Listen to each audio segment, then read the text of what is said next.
please. There we go.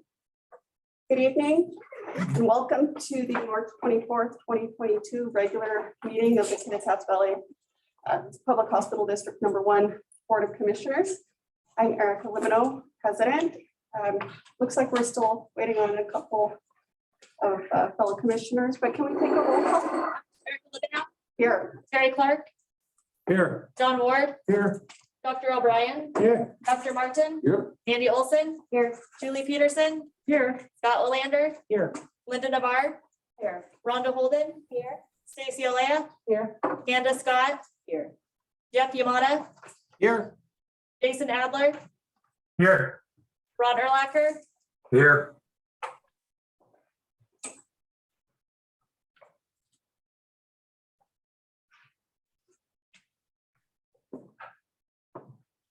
That's beautiful.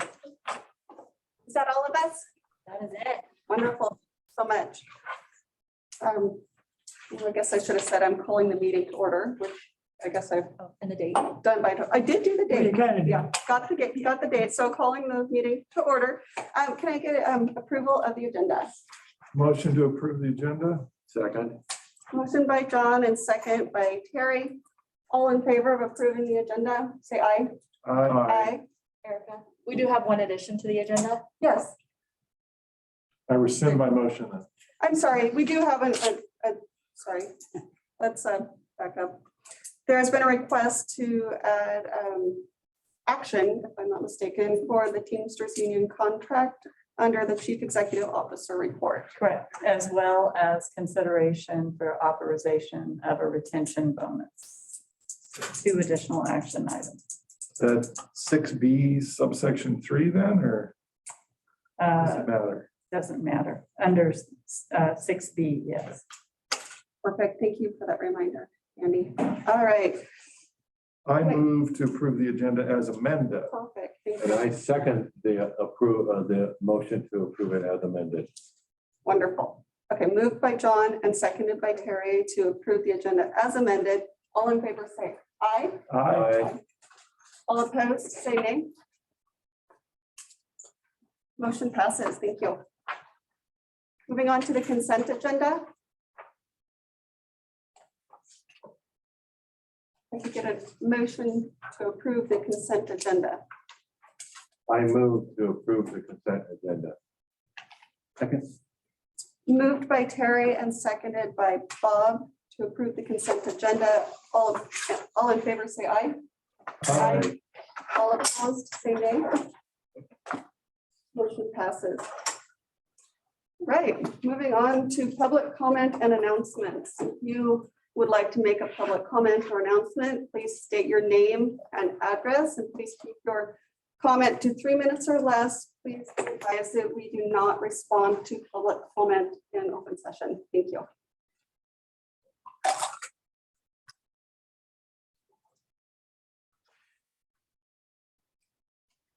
No public comment? All right. Moving on to presentations. We have Linda Navarre, Compliance Officer, with the 2021 Annual Compliance Report and 2022 Work Plan Outcome Report. Is that correct? Yes, it looks like it didn't get in the packet, so maybe I sent it in 2 seconds. So I can verbally report out on it and show you, but so anyway, just in review with the, It's in here. is it? Yes, I'm just looking here. Page 15. Okay. Was it, when we discussed this earlier, Julie, was it 2021 Annual Compliance Report and 2022 Work Plan Outcome? Yes. Okay. It's on like, this is what I'm looking for. Oh, okay. So anyway, but I can verbally report that out to you. All right.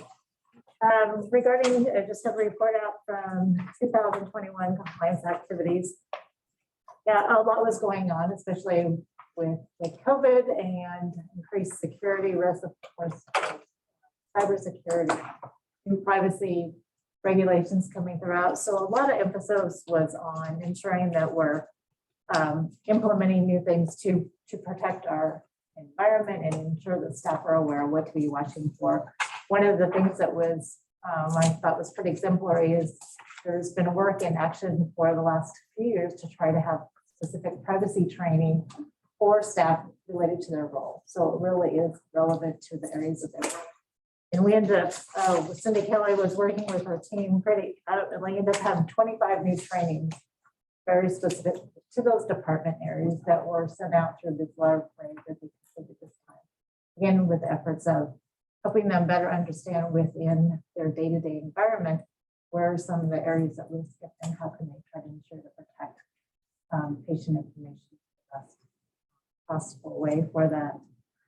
So the other thing that was kind of interesting that I found out, so we always request the staff review the code of conduct and always hope to achieve 100%. You can see on page 3, or my page 3, I'm sorry, if I look at yours, on page probably 16.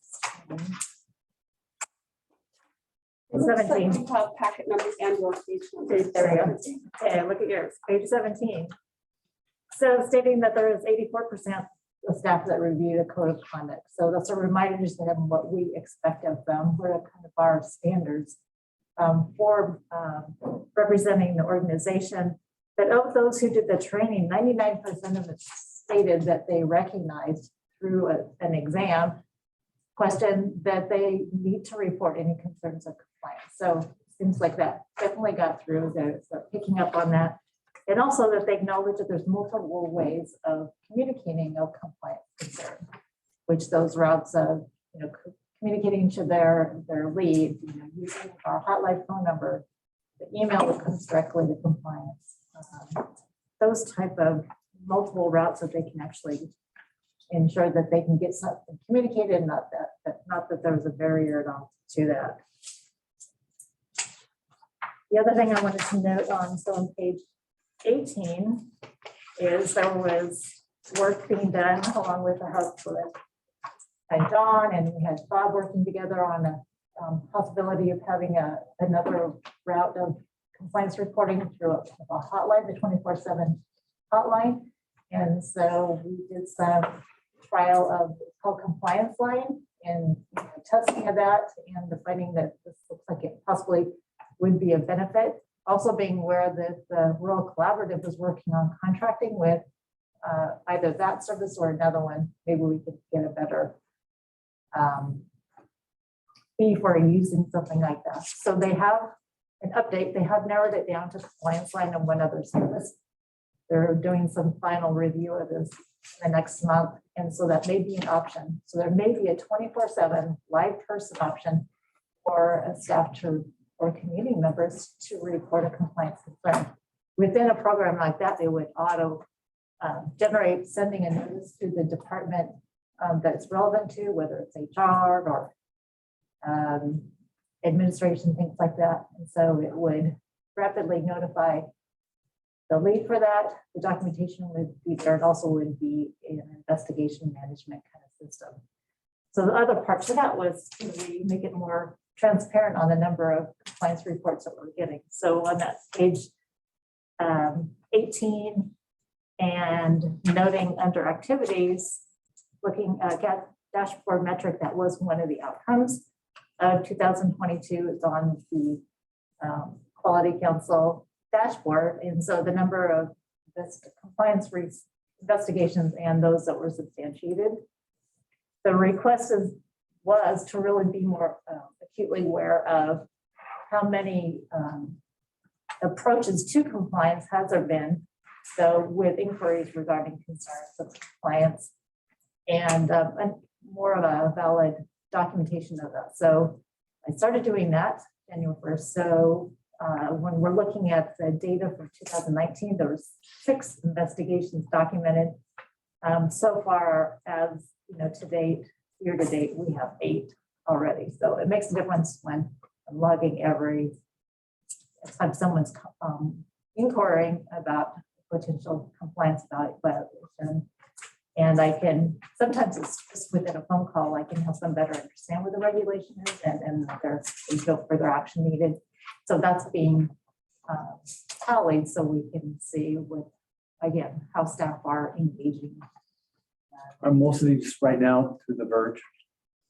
No, mostly it's phone calls, Okay, just direct phone calls to the quality office. Or even in person. Yeah. There was one hotline call so far this year, but it was regarding a billing concern. Bill, yeah. Yeah, yeah, so. Those are the, as far as some notes, kind of highlight notes related to the full report. The other thing is noted on page regarding audits. There we go, page 20. So under data, so the 340B program was able to really increase the number of internal audits that we're doing for their program by having the extra staff involved to support that. So in over 5,700 claims were reviewed to ensure that they were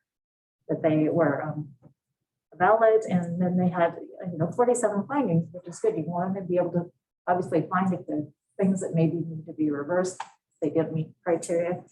So that's a huge increase in the number of claims audited and showing that we're really doing our due diligence to ensure that the program integrity of that is being upheld. So that's pretty outstanding work on their part. We've got a great team. So referring to the 2021 work plan, so it fits the categories of activities fit under the 7 elements of compliance program. So policies and procedures, we not only just updated policies related to compliance, but also there's new policies that were developed and approved by the committee. Those were related to information blocking, so privacy, ensuring that there's not any barriers to patients getting the records, and a process in place to communicate if there is a reason why we may be withholding within the regulatory requirements. Also, some revised privacy and release of information policies. We did have a report out of last year's annual report. We did get the compliance dashboard off the ground, and November was the first time that it started to show up on the compliance dashboard. His library review the code of conduct of 84%, and then we have those 25 new trainings specific to the departments for privacy for under the education component. Developing effective lines of communication, ensuring that there's an investigation, a timely investigation of all compliance concerns reported, and they were all initiated within the 2 business days as meeting our target. There was interactions with other department meetings through compliance, communicating in 1-point lessons or just any notice of any trends regarding privacy. Secretaries reported out led to the department directors meeting. There was a notice sent out through announcements related to when is it appropriate to access the records, within your role of work, not your own record, things like that to remind them. We did under auditing and monitoring, the external coding audit was completed in 2021, and the feedback was shared directly with providers. The information security work plan was updated based off of the security risk assessment findings, and the 340B team met targets that they had set. So originally they were doing 5 claims per, and now they're doing 25, so increased it by a great deal. And then under privacy, so responding and investigating and reporting to federal authorities is required by HIPAA and privacy compliance issues. And that's a track of ensuring that we reported any breaches within the required timeline of Q1 of 2021. So the 2022 compliance work plan has not been approved yet by the committee. It's still in draft form, and so we get that finalized within the next month. I think we'll bring it to the board for requesting review. Any questions? So when you report, is it like CMS? Who do you report to if you see a compliance? Like, we're self-reporting. Like, who Who we go to? So it would depend on if it was a payer that we had a Maybe the finding, insurance company then we would or be- CMS or- okay. yes, going directly Yep. to that in order to make corrections for that and self-disclose. Yeah. Otherwise, there's some things you catch within the time frame. I think it's within 90 days and you can just reverse claims. And the goal is, or what they expect is that you make changes to prevent those errors from occurring. And then as far as privacy, you said reporting those issues in a timely manner. Which entities, those concerns, how are they ultimately reported? So they reported that to, say, I'm correct. on that. HHS. Yes, so Health and Human Services related to, so any privacy breach that meets that criteria has to be reported by the end of the year. If there's a breach of maybe over 500 patients, then there's certain requirements of having a public notification. There's multiple steps that you have to take, but with just a small number, you can wait to that. And so, and in the report, so I think she stated there were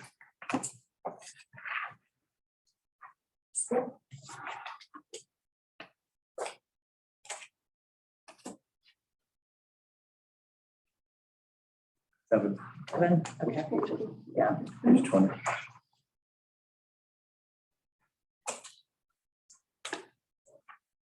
Most investigations don't result in something that meets criteria for reporting.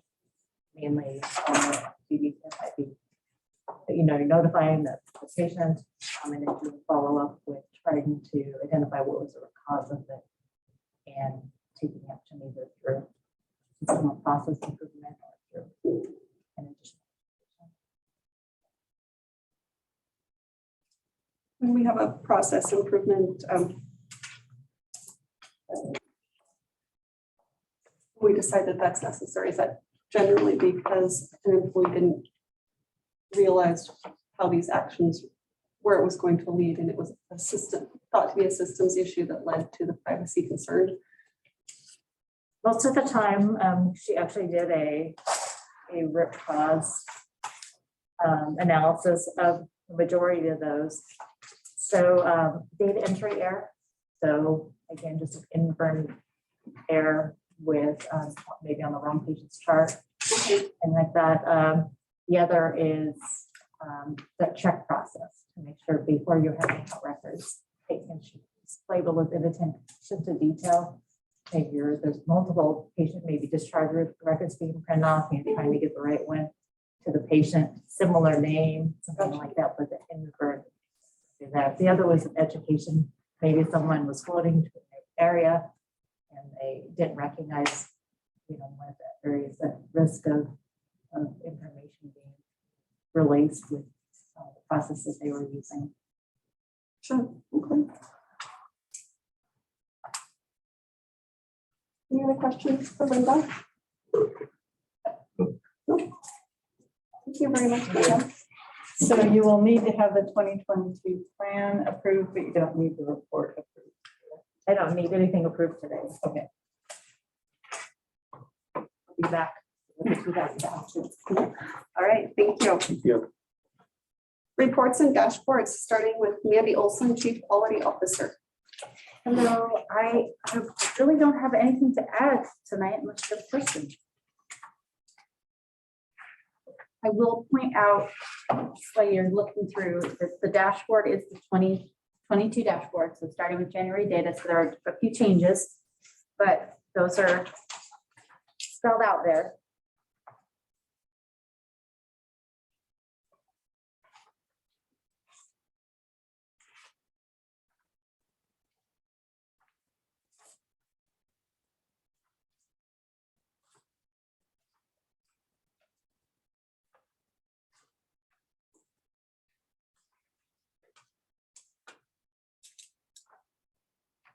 What's staff feeling about the proposed? I did get what's DNV? again today after I sent out the invites for DNV and that was in my department. And the other staff person said, man, he's been talking about this for 2 years. This is what it is. So I think there's a mix. That is a good example of the mix of understanding. So that's one of the purposes of this study session is we did get training last summer, which was great, but it was last summer. And so to just kind of refresh people about what it is, really brief overview of without putting anyone to sleep, kind of how it relates to work we've already done and surveys, we were already surveyed, and then helping people get familiar with the format that DNV puts it in compared to, we're used to looking directly at CMS's conditions of participations, or they also have Appendix W, which is what the surveyors use to guide how they survey. And has been kind of our go-to reference before. So now we'll need to be looking at the standards. So it's really to help people kind of own their pieces of it and get familiar with it. I noticed that on the Medicare wellness visits, Yeah. it's going down. Do we have a reason for that? People don't want to be well, or our staff our clinics are too busy to be getting these in? Well, I'll tell you from my perspective, and then I'll let if Stacy or Dr. Hibbs want to chime in, but the one, usually RNs can perform the majority of that visit, and it's been difficult to staff RNs in the clinics.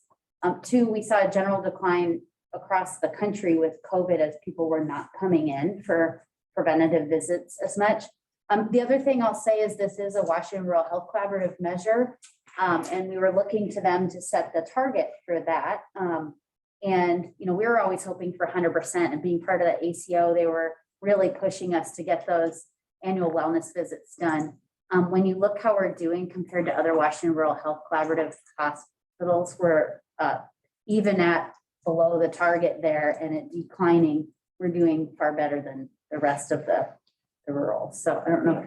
But the reason, but I also had a personal reason why I asked this, because I usually was called in January to set up a wellness visit. And I have over the last few years, but I didn't this year, although I am well. But I was just thinking that there's probably other people in our community that are out there that have been contacted about wellness visits that didn't get contacted this year. And that we probably need to move forward again a little bit and see if we can do that without beating up our staff. So what do you think, Steve? I think we need to take a look at it. I honestly haven't even gotten my feet wet. She starts April 4th. So, yeah, she hasn't started. I shouldn't have called her out. Okay, well, Sorry. the old unicorn that had your position before you got it, we can always blame her because she's not here anymore. We can, because she said it was going to drop off though. So Carrie predicted that it was going to drop off far further than it has. Actually, we've been really surprised at how well we've been able to maintain it. Okay. So it's exceeded our expectations, honestly. I believe that 6 of our nursing, I believe we have 6 nursing positions open in the clinic. Most of those are in primary care clinics. Since the wellness visits are nurse driven, as Andy said, we can't get them done without nurses. And the nurses, we've deliberately cut back on scheduling them in clinics that are starved for nurses. Right now, for example, internal medicine only has 1 nurse. And there was a period when there were only 1.5 nurses at FME. Of the providers that we have, primary care providers for adult medicine, only the 3 of them had more, looking at the number of people who are eligible for medical wellness visits and those who were Medicare wellness visits, and those who got them completed, the number was less than 50% for all but 3 providers. Okay, well, thank you. Say that. The other thing I'll add is that the Rural Collaborative Physician Leadership Group met Monday, and this was one of 3 quality measures that we were called out on as performing significantly above the rest of the collaborative. The other was, or one of the others was cash on hand. The last thing I'd say about that measure, so this is great conversation. This is new to this dashboard, this format. So now what it is displayed as is a percent of patients seen in the last 12 months that have had an annual wellness visit. So based exactly what you said, right? You usually get a call in January and we do it. So I'm not surprised that it's dipping down in the last months of the year. If you look at the bottom, it says the total number of visits, and that actually hasn't, it's still kind of trucking along there. It hasn't really, it appears with that for rolling 12-month percent that it's like trending down. But I think that's just, there weren't actually less, you know, it is kind of going down, but still, you know, we had 130 in October, 173 in December, and 141 in January. So yeah, I think that line's a little deceiving. You know, our community is quite well because we are the Goldilocks zone because our COVID response and everything is doing well. So maybe there's a lot of people out there that don't need a wellness visit because they're well. Are PAs able to do those? We just, Doesn't have to be nurses. no, but we would want to have those visits that needed that face-to-face the majority of the time with the practitioner for them to be in the room. So it can, the whole visit could be done by a doctor, a physician. The majority of it can be done by nurse, but there does have to be at least, what did it say? Can't remember the terminology for it. Yeah, the physician has to come in the room or the APC and discuss the plan and I don't know if review you're, the screenings. they have to, I don't know if your question was if they can be done by a PA instead of a nurse. Tim, is that what you were getting at? Yeah, that's what I meant. They can, or the physician can do them also without a nurse. The problem is that's using a resource that is even more expensive and even less available. Access to primary care providers is one of our biggest pinch points, getting enough appointments in front of the primary care provider. So if we commit a PA, nurse practitioner, or physician to that instead of a nurse, we're actually using a more expensive resource of which there's an even shorter supply. Okay, well, thank you. Mandy, on page 24, you talk about the ECG, 17 minutes. Mhm. You want to get it down to 10. yes. What is the general strategy to do it, other than the obvious, just do it quicker? But what are the friction points that are making it so much higher than 10 minutes? Any idea? And so that's what Cody and Bonnie have been working on, is looking at with the team, like what are some of the barriers to them doing it. They, what's on this chart is actually only those patients that come in with a complaint of chest pain, but they do look at all ECGs to see, like, to improve their time. I know in the past, some of the barriers have been things like how long it takes to get the patient information into the ECG machine, or, you know, if there's interfaces going on there, waiting and calling RT and waiting for RT to come and do it instead of the nurse doing it has been a friction point in the past. So it's, Is RT on 24 hours a day? they are, but they're But- for the whole house. And, Yeah, so they could be on the other side of the building or right. something. And sometimes, and a lot of times there's only one, so, you know, and a nurse can do an ECG, and I think even some of the techs can do them also. So it's wanting to get it done as quickly as possible and not waiting. And what So, will the ECG reveal? if they're having a STEMI or a non-STEMI, a cardiac emergency. Which would lead to a treatment plan, or, you know, what you need to do So- urgently to. Yeah, if they're having a heart attack and need to be shipped right now or have treatment right this minute. It's a part of a whole MI, so myocardial infarction bundle that CMS has had. It's just one piece of the whole care that saves lives, basically. And so at this point, what we're referring to is essentially self-reported. Somebody shows up and says, my chest hurts.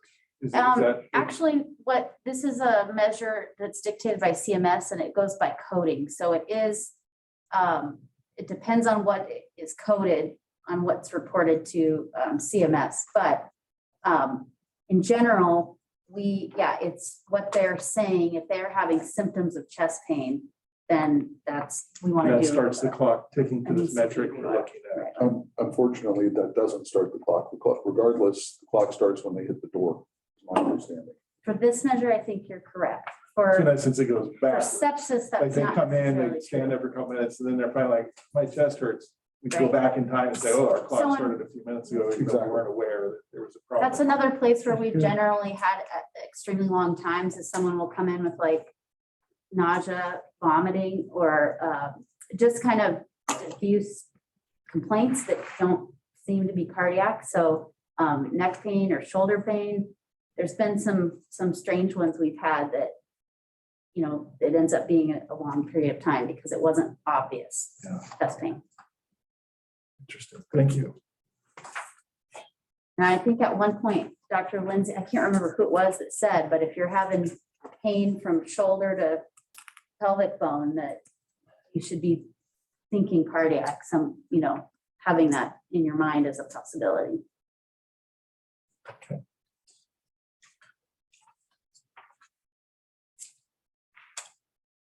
Good questions on these new measures. It makes me excited. And then the equipment is not a restricting factor. We have all the equipment we Oh, need. yeah. It's okay. I know that when we started with Cerner and had some new ECG, that was one of the things this was years ago. Yeah. Where we wanted to make it easier to put patient information in, but those were some of the reasons we selected, I think, some of the devices we used for the ease of use. Any other questions for Mandy? I have a question about restraints. Mhm. I mean, we don't have we have the numbers through February 2021, which is really good. These numbers seem high to me, maybe I'm mistaken, but just for the number of people who are put in restraints, has there been an uptick over the last year or anything like that, or just in the number of people who are restrained as opposed to? We have this back many years, so we could look at that, but I'd also want to look at it in comparison to ED visits overall. I Yeah, know there's been a rise in mental health patients, and I think quite a few of these too came in with restraints too. They were forensic patients, so patients in police custody. Yeah. So we could look at that, but you'd have to kind of look at all those other factors with it Yeah. as well. yeah, I guess it would be hard to.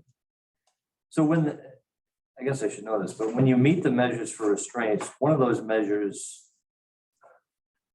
See, how do I phrase this? The measures that you meet, are they just whether you are using restraints properly once you decide to use them? Or is there a measure to gauge whether you're using them only when they're necessary, you know what I mean? No, that's not so these are measuring whether you documented that you had a physician order for the restraints, that you then assessed the patient at the frequency for that particular type of restraint, and that you had an order to discontinue them. There's 4 things. Least restrictive environment, that's probably getting to what Matt is talking about. And I don't think that's actually one of the measures on the bundle anymore. Actually, All of hold the on. bundled measures, however, are documentation measures. They're asking whether somebody documented that there was a need. for Right. restraints. So you're essentially asking them to. It's documented reason for restraints, I believe. There's no independent validation of that, but that's the metric to which all hospitals are Oh. subjected. Yeah, it's that there's an initial order that was added to the care plan. Reordered. You can't just have an unending restraint order. You have to reassess and reorder if it's longer than 24 hours. And then the documentation of assessing the patient's needs for the continued need for restraint, whether they're. That definition's on page 28. Yes, so that's a great segue into, you have the revised glossary in here that explains each of the measures, if you'd like. So the appropriateness of restraints in the first place, that's part of the order, is why you're putting someone in restraints. And you are supposed to use the least restrictive method possible. And one of the things they've been working on this last year is And it's come up even more frequently with COVID patients is, are you putting every single patient that's intubated in restraints? And so that used to be a standard practice that you just put them in restraints because they might pull the tube out. When they're going to that, no, you don't put them in restraints just because they're intubated. You look at, right, they may be medically unable to do that anyway, so there's no need to put them in restraints. Yeah, right. So I appreciate that. I think that's good. The question I guess I'm asking is then, is somebody evaluating whether the physician's restraint orders or the reasons for restraining are valid? Well, Jeff reviews every single one of these. So I think if he had a concern about the order or the reason, then yeah. And so it would be more of a one-off. Someone could always report that too, that they felt like it was inappropriate use of restraints, and that could go both through our incident reporting and to peer review. Okay, Review. all right. Good to know. Law enforcement restraints are included in this, you said? That's not, no, we don't have, if they're technically still in police custody and the police has them in forensic restraints, so handcuffs, we're not in charge of that. A lot of times though, I believe they release them from custody. And then, so we have to make a decision about whether they're put in restraints for behavior issue. And in that case, then yes, they would go in here and we'd have to have a physician order for all of that. So that relies on really clear communication between us and law enforcement about what's going on and what the risk is, because we don't have the same authority that we can't use handcuffs, or like we can't do that. So we have to have really clear communication with them about whether it's safe for them to release that patient from forensic restraints and to our, basically to our custody. They're releasing them. They're not in police custody anymore. So the doctor can't say to the cops, I'm not approving this restraint. No. Yeah. Not twice anyway. But I mean, we had one case, and I think this is part of what's, we do have a very good relationship with all of the law enforcement locally. And in fact, Dee Dee, Linda Navarre, and EPD, is it still monthly, Linda, that you guys are meeting?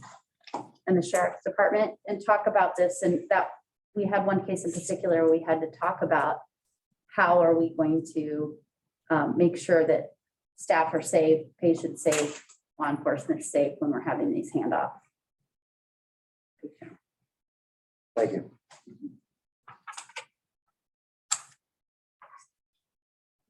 Any other questions? Thank you very much. All right, Julie Peterson, Chief Executive Officer. I was kind of enjoying it while you guys were picking on Mandy over here. So I am demanding. I have 4 action items today.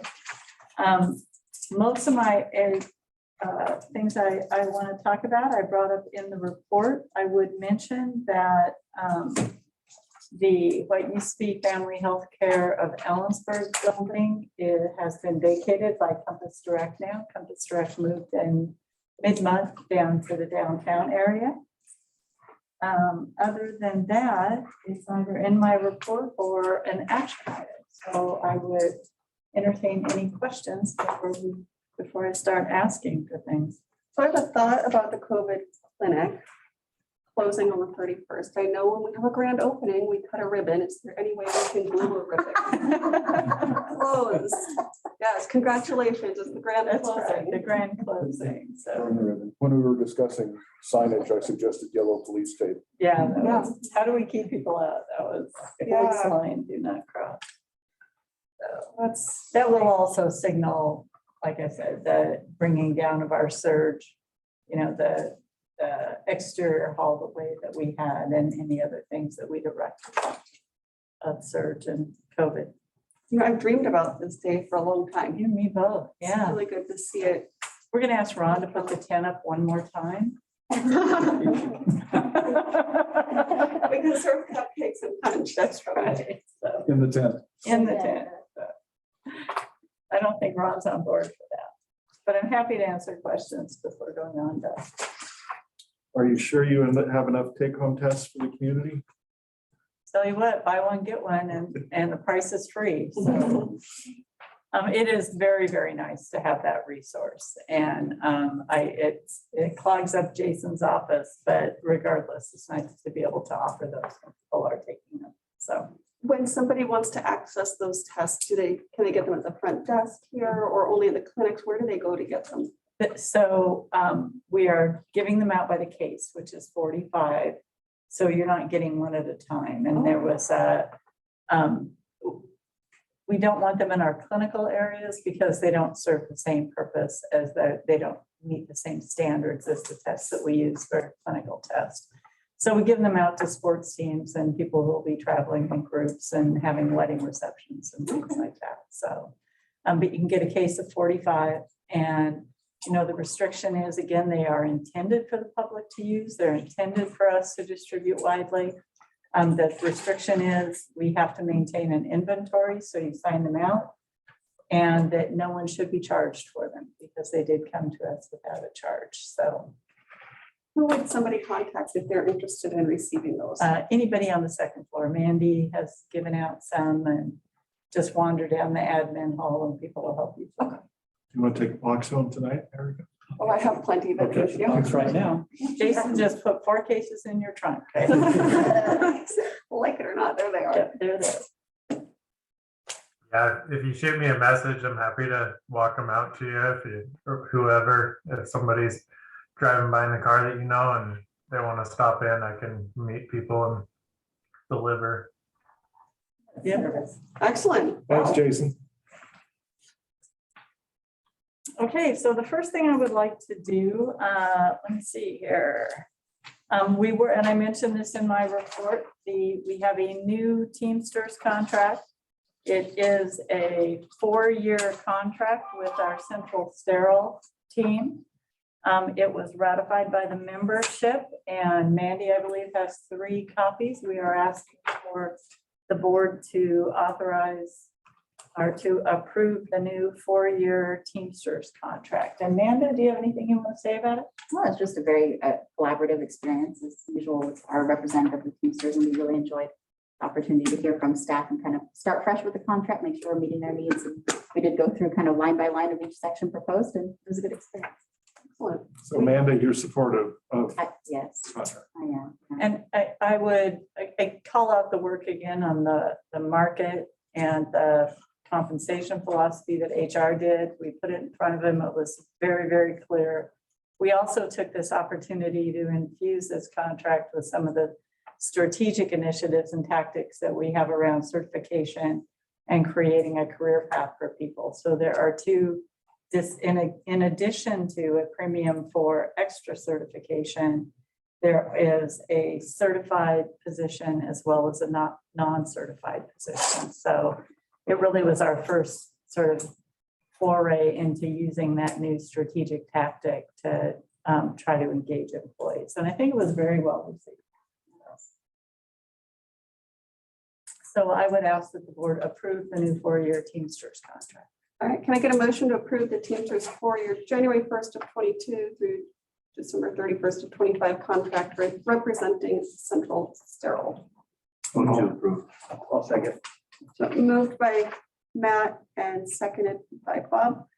All in favor, please say aye. Aye. All opposed, say nay. Motion passes.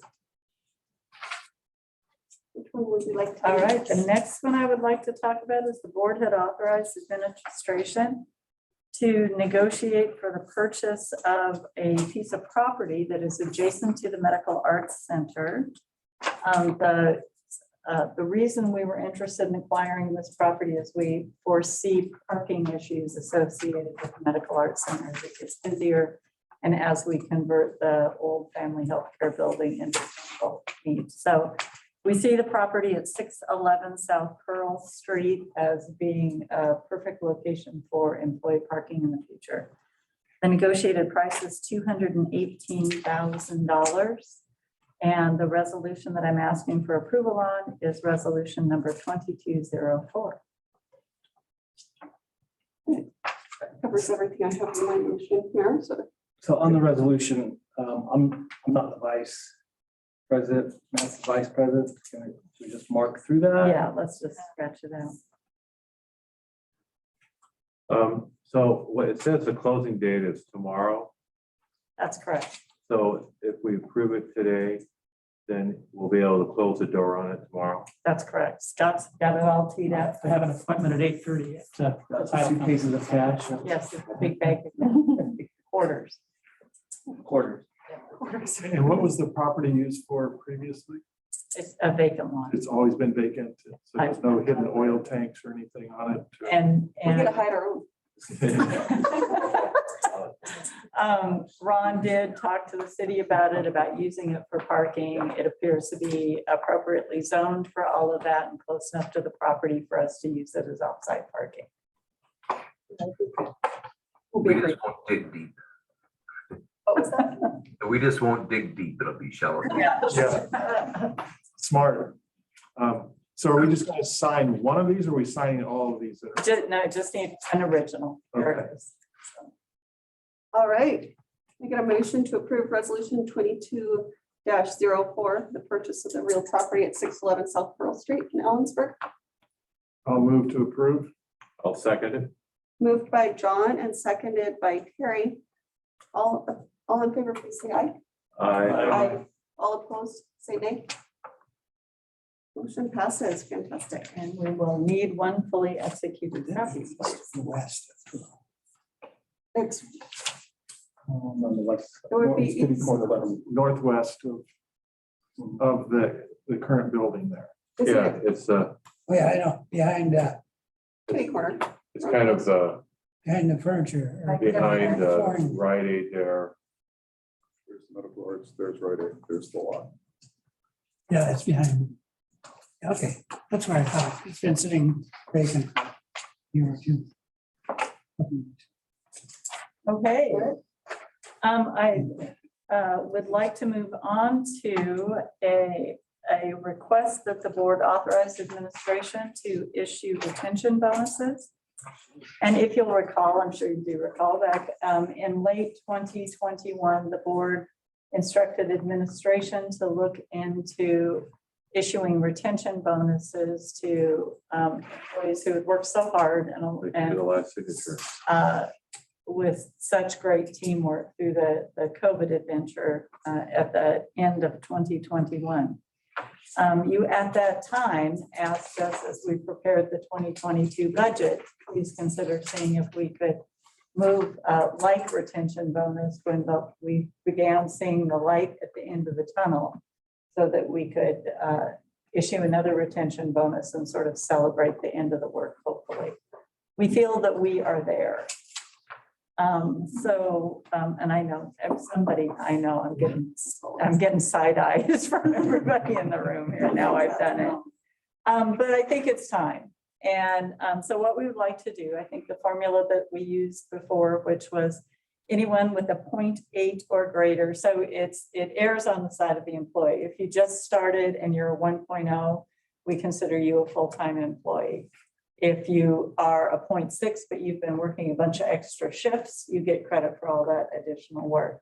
So we're looking to recognize the team that's here with us, working through this, that's been shoulder to shoulder with us through this. So people who we recognize with a 0.8 and above would get $2,000. From a 0.2 to a 0.8 would be $1,000. And below a 0.2, so our per diems and occasional folks would get $300. So there's 505 people who would get the full 2,000, 113 who would get that part-time, and 58 who would get per diem.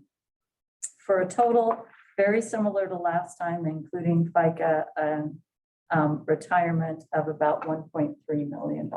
It is budgeted, and we're very, very comfortable that this meets the provider, what's it called? COVID relief, provider relief funds, conditions for provider relief funds. All right. Well, I would say I'm obviously very supportive of the great team members that helped this hospital run. However, I must recuse myself from this vote since I have a family member connected to the hospital, so. Same thing. I mean, it's just, you look across the board, how hard people work in healthcare for the last 2 years. It's just a blur of a memory. Well deserved for the staff, but yeah, I'm very much supportive of it. Are you So I- recusing? I move to do that, Wanna the read that? retention bonus, yeah. What? The bottom. That was a difficult movement. Yeah, motion to authorize retention bonus to all the KVH District Number 1 employees who meet the conditions of being employed by district on March 31st, 2022. I move. I second All right. that motion. It's been moved by Terry and seconded by Matt. And three will be voting on this. All in favor, please say aye. Aye. All opposed, say nay. Motion passes. Thank you. All right, and the last one I want to talk about, and I'm gonna let Ron drive here in just a minute, is I am requesting that the board authorize administration to move to public bid for the site improvement project. And we have some final numbers and final schematics, and then I would just like to talk a little bit about the scope of the project. So, Ron? Andy's running for me here. Oh, man. If we can start out with that Word document, not the Word document, I'm sorry, but the document that shows the campus.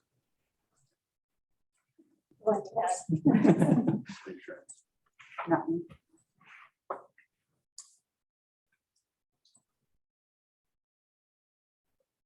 Can you see that, Ron? I did not. There we go. Thank you. Is that what you wanted? Yeah, I think that'll work. And so I think you have seen this before, but just it's kind of a refresher of what we're doing here.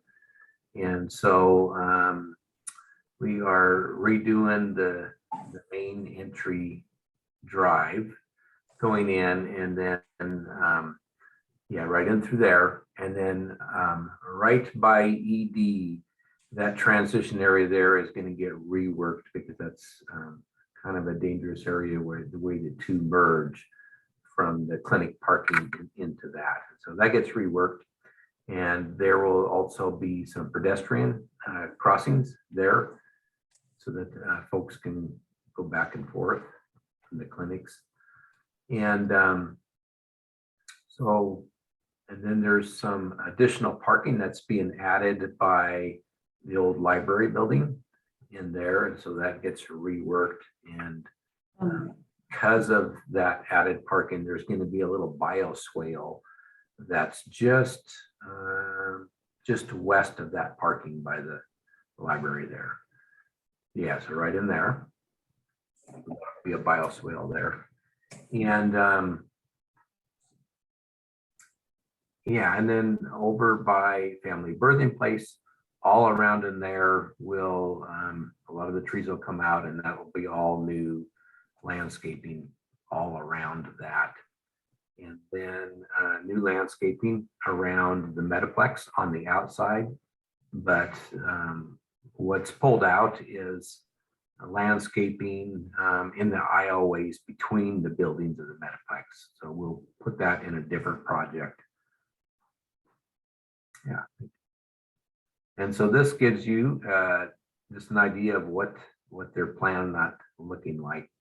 And so a lot of the trees will come out, and we've kind of got a head nod from the city that there's not going to be an issue with that, but we do have a review with them coming up here. And a lot of these, get replaced. All those ones along Spokane, those birch are diseased, and so those are going to be coming out too. Yeah, so along in there. And so anyhow, that's kind of the gist of what we're doing there, just as a refresher. I do want to clarify that the rose garden will be maintained. So that's near and dear to the community's heart, so that will be retained. And then the healing garden, we're planning to put an exterior door from the med surge break room so that the staff can go out into the healing garden and fountain area there.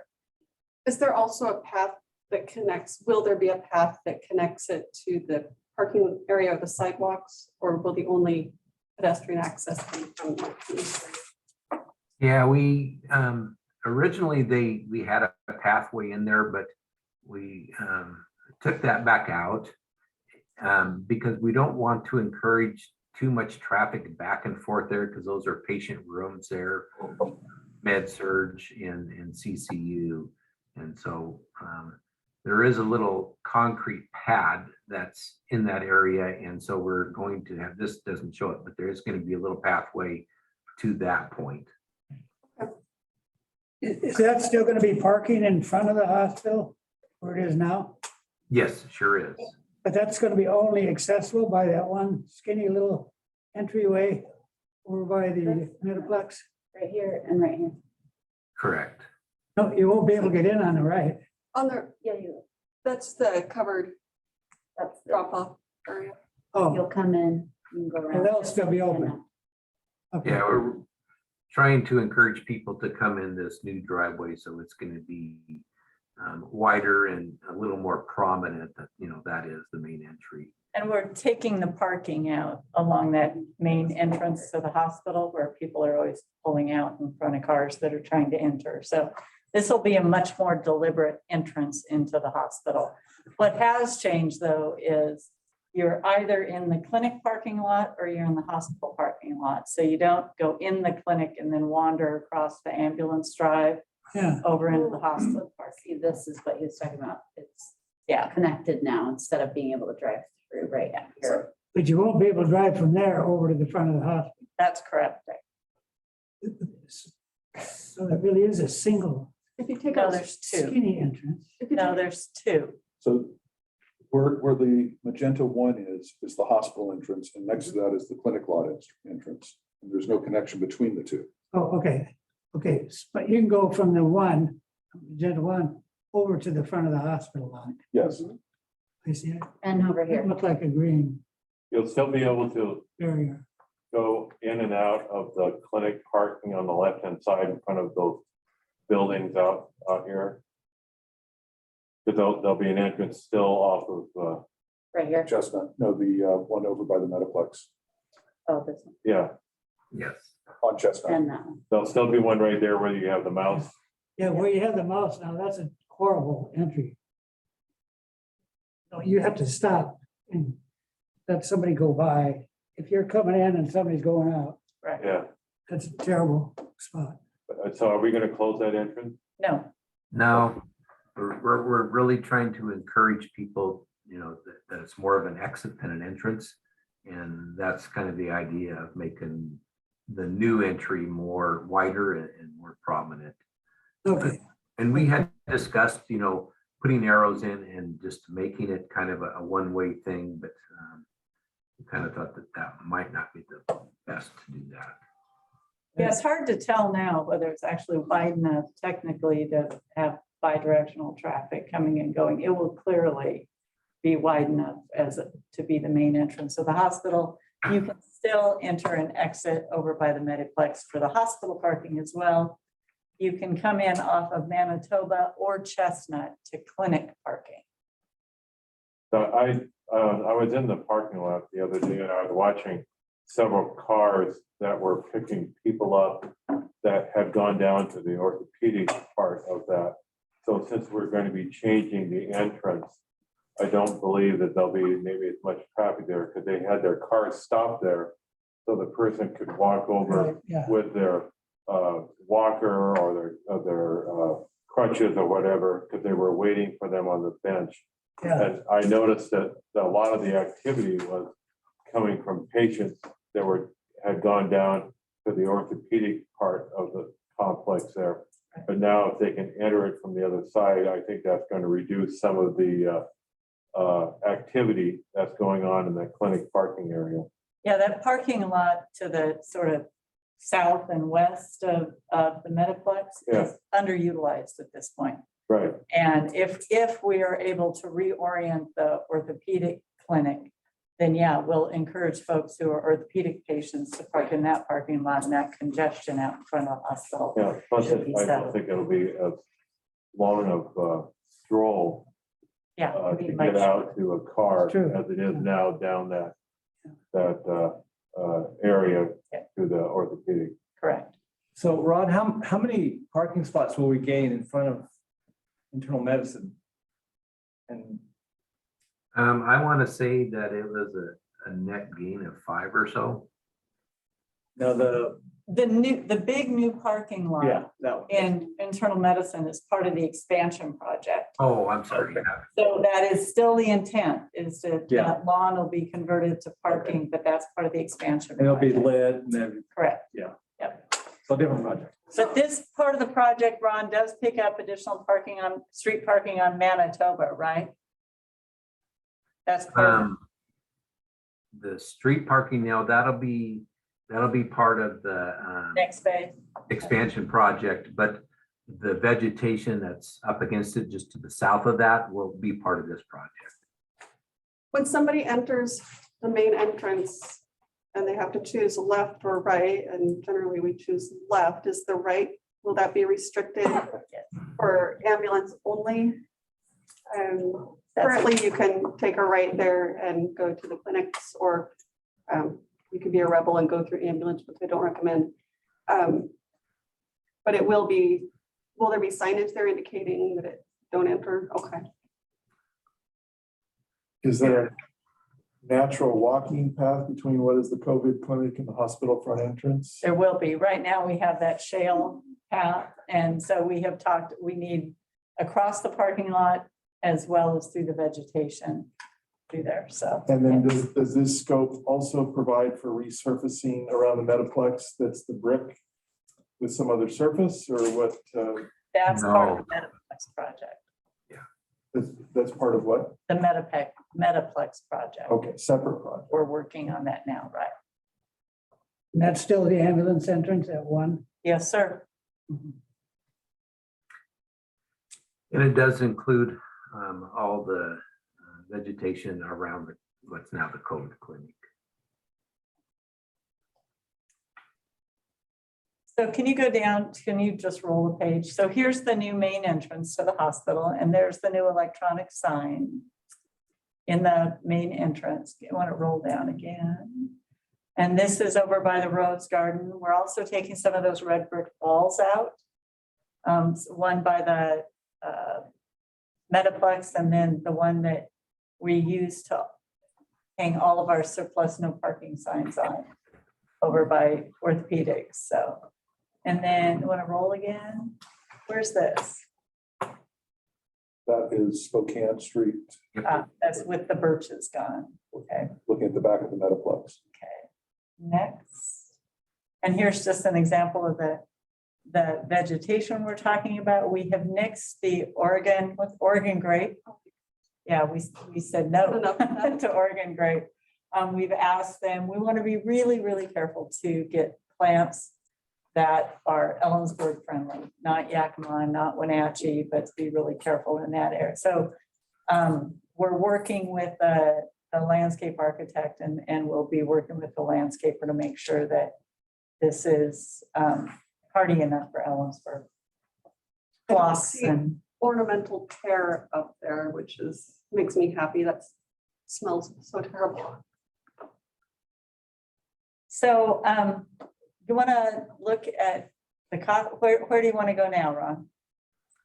I think we can probably go to the estimate summary. That's the Excel file.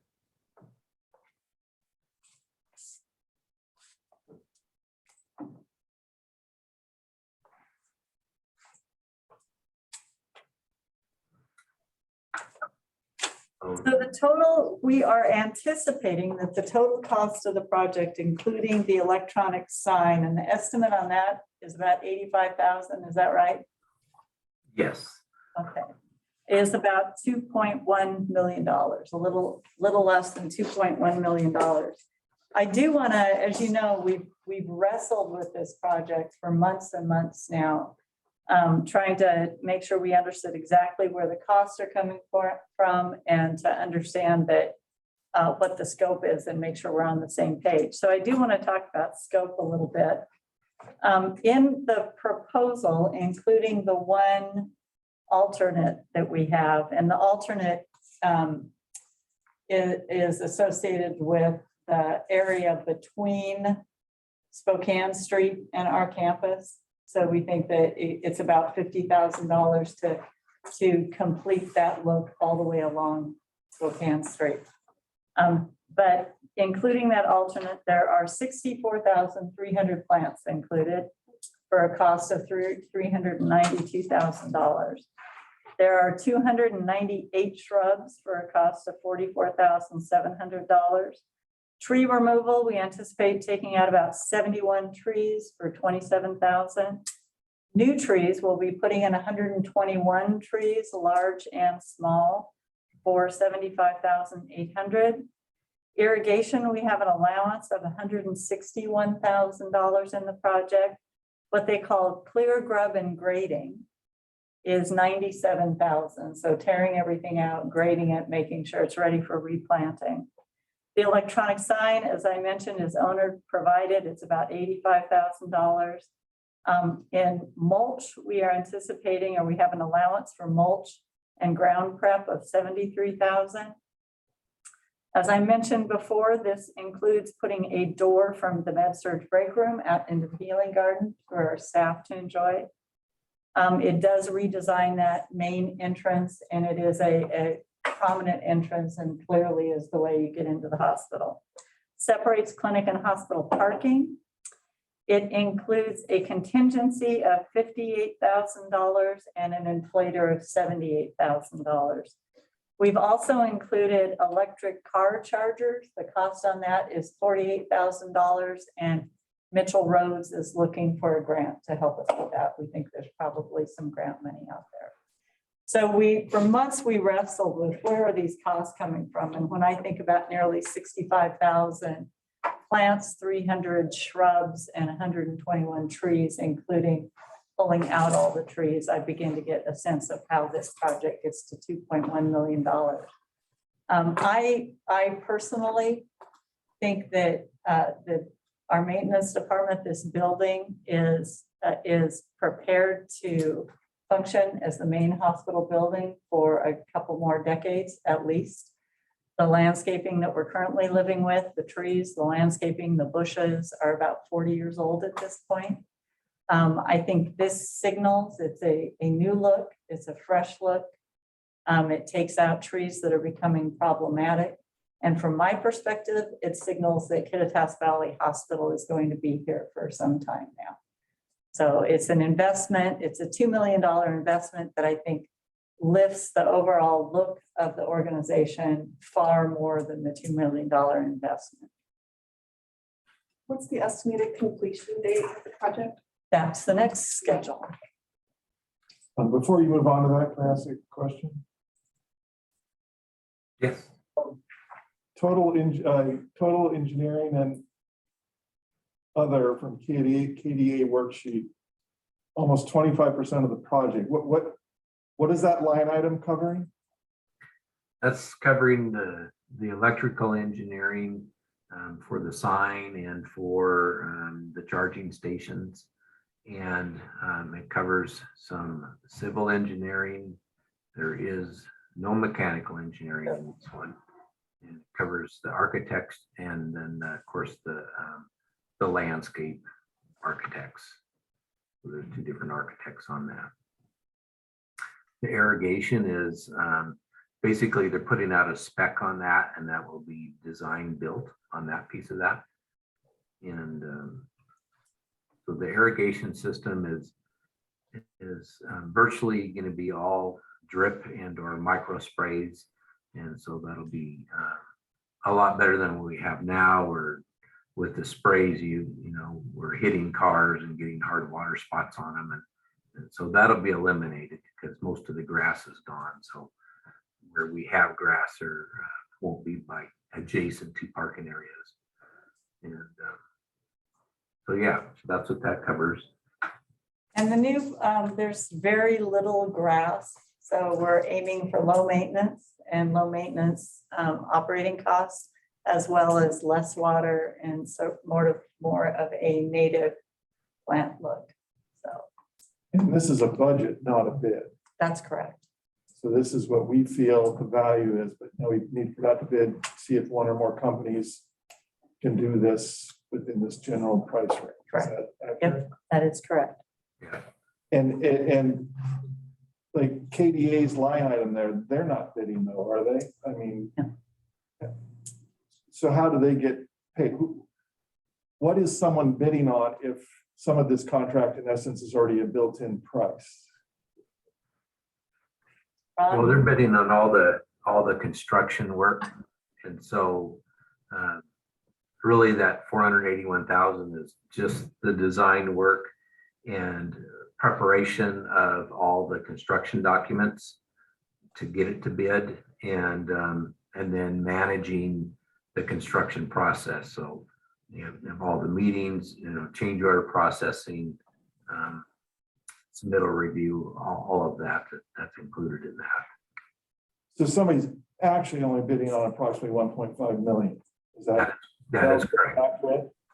Yep. The rest is now a hard and fixed cost. There's no bid on that last line item before the total. As I'm nodding, I'm trying to make sure that this is analogous to engineering costs in any other project. This is a difficult project to wrap my head around because there's not a building at the end. So, typically you're getting carpenters and plumbers and masons. What you're getting here is the civil engineer that comes in and grubs everything out and cleans it, the plants, the nursery that plants it, the preparation of the soil. It's a very, very different project. But yeah, the general who takes this on is going to be hiring people to do those things, to pull out trees, come in and remove very large trees in the city, and then plant large trees. So it's a different scope of work, and it's taken me a long time to sort of figure out, again, how these costs got built from the ground up, so to speak. And if we move forward tonight, but for some reason do not accept a bid in the future, what's our investment? What are we putting at risk tonight? So we have already contracted for how much with KDA through prior approval of the board, Ron? So that engineering covered the pre-design documents and then the basic services, which covers schematic design all the way through construction. So it's really that 481,000 that we have into this. But we also have those design documents that if we decide to do it a year later, we can dust it off and move forward. So Ron's saying we've already spent? No, we have not. He's not saying that, because that engineering includes civil engineering that's associated with the project itself. We have not spent $481,000 with KDA on this project. What have we committed so far, even if we vote no tonight? What have we already spent? I don't know the answer to that. I don't have that number in front of me either.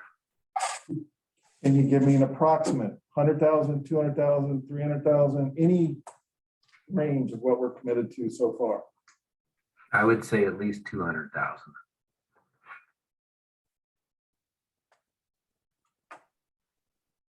When you talk about minimizing grass, we're doing ground cover. Are we doing some rock work, some? Most of it's ground cover, and that's really their methodology of controlling the weeds. And so you don't have the bark to maintain or worry about blowing away. So they're really going in most areas with a dense planting mix. And so there's the ground covers are, a lot of those are sedum, and then you have some perennials that are taller and mixed in with that and things like that. But That's really their, and some grasses. But they're really doing a high density planting mix. Without the river rock. So right now, a lot of what we have out there is river rock. And a lot of it is trees, the arborvitaes and those type of trees that we're constantly having to prune. So I really do think this is gonna minimize our landscaping maintenance cost. I would have never guessed we had that many trees already. I mean, It's been overwhelming. yeah, Trying to wrap our arms around what it would mean to replace this 40-year-old landscape. yeah, it is looking scrubby, though. At the end of this project, Oregon grape and Metaplex be gone. At the end of this project, no. At No, the end of the Metaplex project, yes, okay, so the landscaping in Metaplex is not part of correct. this. All around the Metaplex, but down those walkways and the walkways themselves is part of the Metaplex. And what's our time frame we're looking at? I'm really eager for that. Yeah, it's stalled right now, but it's on the board. So we have teams that are looking at it. I won't get my hopes up then to walk down there and see it be gone just yet. I would still like to understand the vote tonight. Does it incur costs? No, So The vote- whatever we've spent, we've already spent, but correct. by voting If- tonight, If you vote, so if you vote no today, we step away from the project. If you vote yes tonight, we take it out to bid and see how close to $2.1 million it is. We have to vote Correct. again to accept the apparent, how do you put it? Apparent low bidder. Apparent, yeah. Apparent qualified low bidder.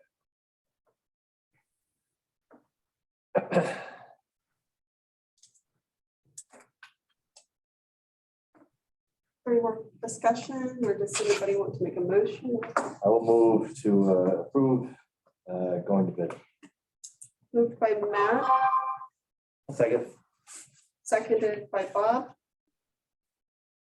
All right, all in favor of the motion to authorize the administration to take KVH site improvement project to public bid, please say aye.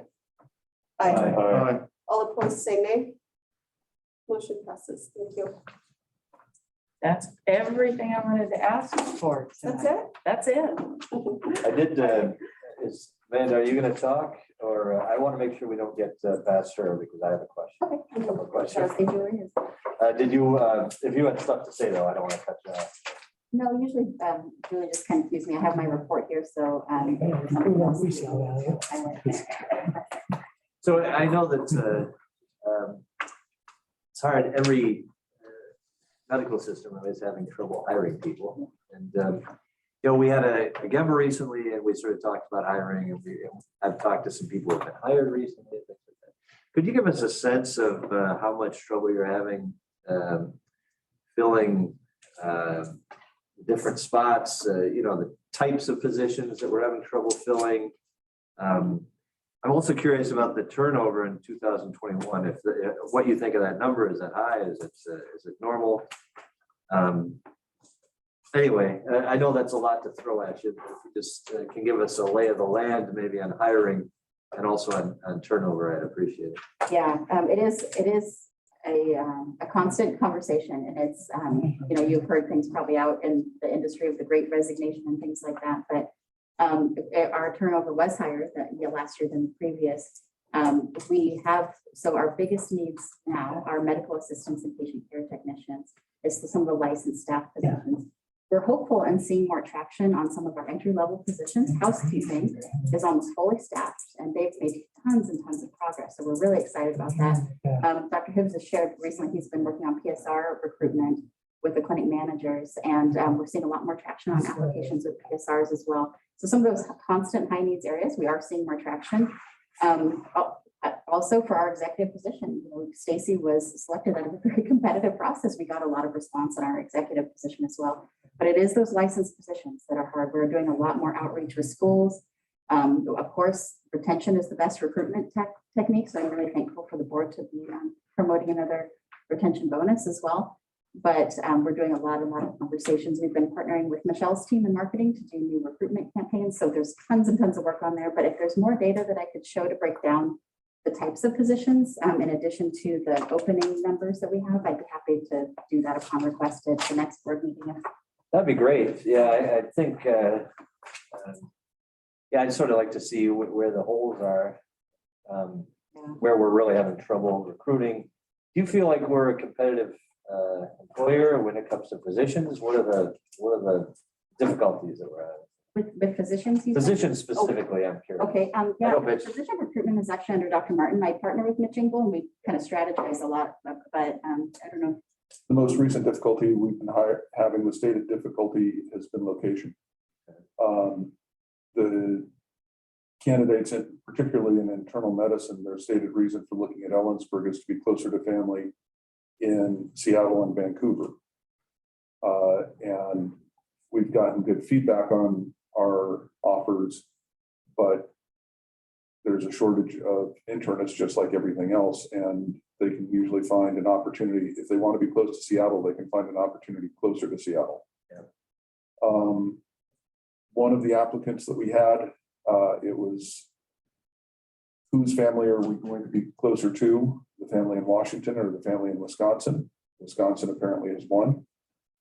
But one of the things, we've had 3 or 4 meetings so far this week around physician recruitment.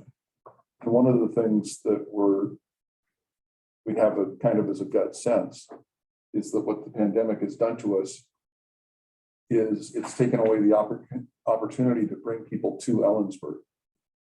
So we're competing with another dot on a map rather than competing with another community. And there are dots that are closer to where they want to be. If we can get them to fly into SeaTac, see that it's a manageable drive over, that's the reason we usually fly them to SeaTac rather than to Yakima, is so that they can see that it's only an hour and a half, 2-hour drive. And they can imagine that they could go back to Seattle for a weekend and we can take them out and show them what Ellensburg has to offer. We're actively moving in that direction right now. So I mean, location, we can't do anything about that, but you think that we'll be able to address that by bringing more people over? So Yeah, that's our hope. And I'll talk more about physician recruiting in my report. Okay, yeah. As far as MAs go, I mean, I think the MA apprenticeship program is great, but you know, if you only get it 2 or 3 every year.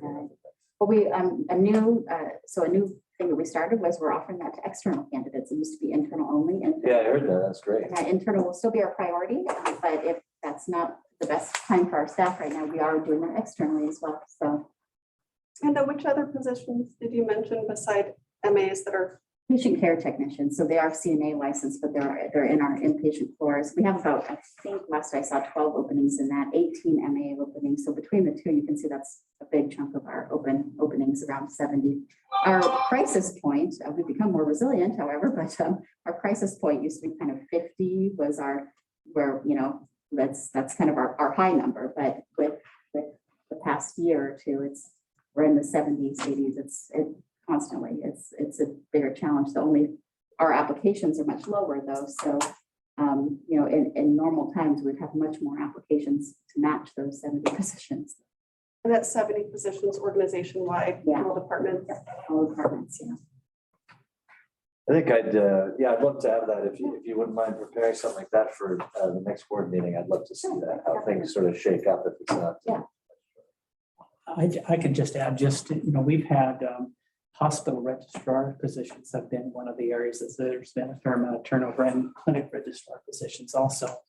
And with the recent compensation adjustments that HR did, hospital registration is it's fully staffed for the first time in a long time.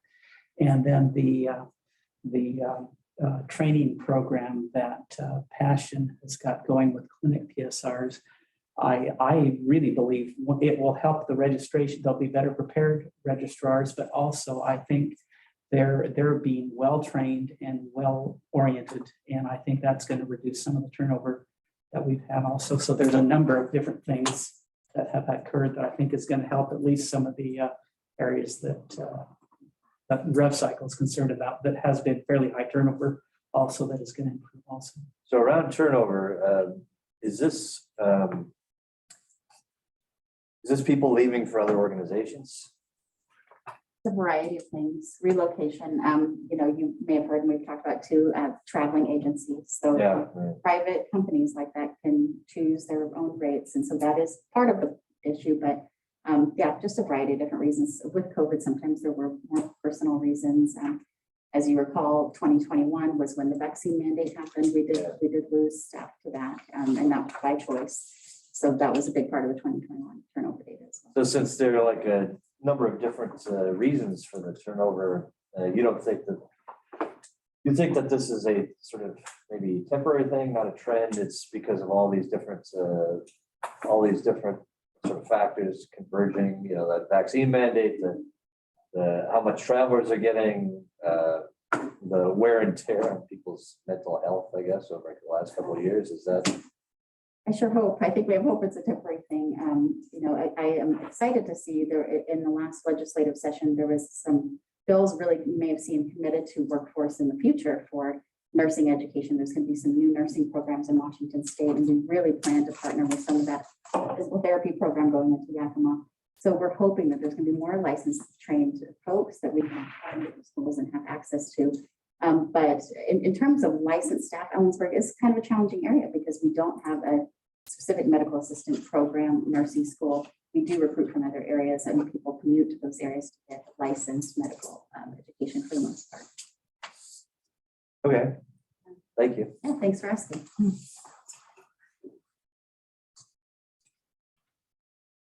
Any other questions for Julie or any item of her report?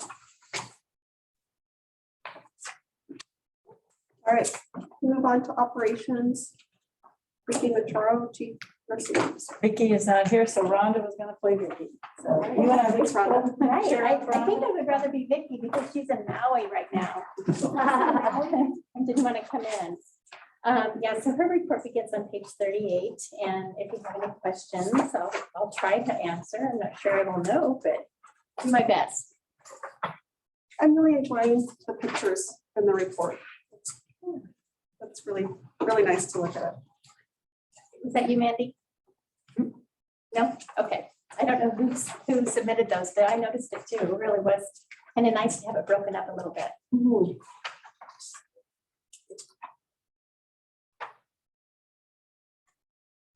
Well, I included all the pictures in my report, and there's only one person that looks like they're off the no-fly list. Yeah, right.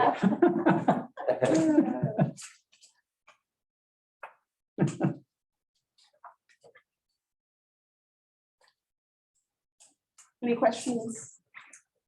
No. All right, now we'll move on to the real Rhonda. The real Rhonda, my report begins on page 40 to 41. And I know we're getting very close to being able to hire someone for the diagnostic imaging director. We've had 3 interviews this week, and hopefully we will have an answer very soon on that one. I've interviewed 1 candidate for lab director, and I have another interview next week for lab director. So have some. The diagnostic director, are they internal, external, a mix? A mix. We have great internal applicants as well as external applicants. So very fortunate to have a good pool to choose from.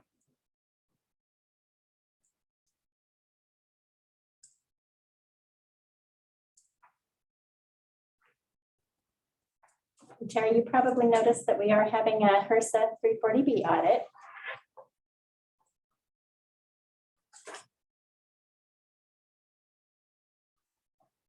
The first time we've ever been audited in the program, so it'll be a new experience for us. And we had an intro call this morning with the contractor that'll be working for her. So And the DOH ventilators are the type that will be useful for us in the future potentially? Yeah, we've been using them sort of throughout. And so they are actually going to be exchanging them out for us and getting us new ones again. So that's really great that they're willing to do that. So they offered and I said, yes, let's take them. Good. Are there any criteria that we have to meet in order to keep them, or just? No, I guess if they did have a situation where they needed them, on an emergent basis elsewhere, they would potentially ask for them back. That's always the case, but we're always very good about sharing what we have anyway. How many ventilators? 10. 10 ventilators. Okay.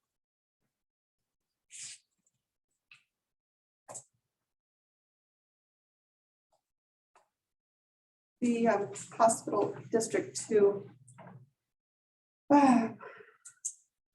Strategic, they had a board retreat and they did the strategic priorities. So theirs is complete now, their planning session. Well, this was a draft, so we've taken what they put together, and they actually, we didn't have a quorum on Monday night, so we weren't able to really kind of finalize things. So this was just a draft from the retreat, but hopefully they'll be able to take that and come up with the language that they want to use for their glossy marketing brochure. I like their strategy here about brand identity. I look forward to seeing what they come up with as far as how they'll brand themselves. Yeah, I think that's really interesting too, because hospital district 2, what does that mean? And what does it mean to the community that lives up there when we don't have a hospital there? So recognizing that that is Medic One. And then also all the other services that they support, such as urgent care, to support the free clinic, dental vans, they help with immunizations. There's a lot of things that they do, but I think our community doesn't recognize that.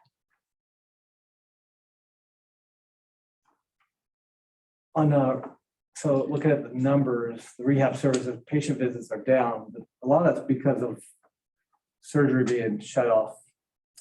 I would say a lot of it is down because we don't have enough therapy staff. Okay, Yeah, we're at critical juncture over with Rehab Visions. Yeah. With Marcus and a Traveler, pretty much holding down the fort for outpatient and also for our inpatient side of things.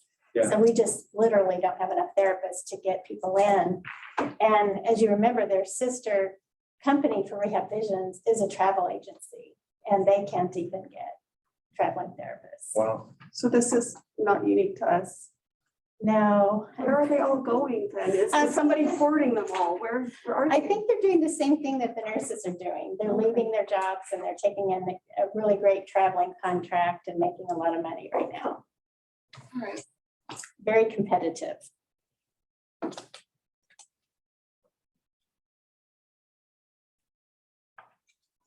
Any other questions for Rhonda? No, great, thank you.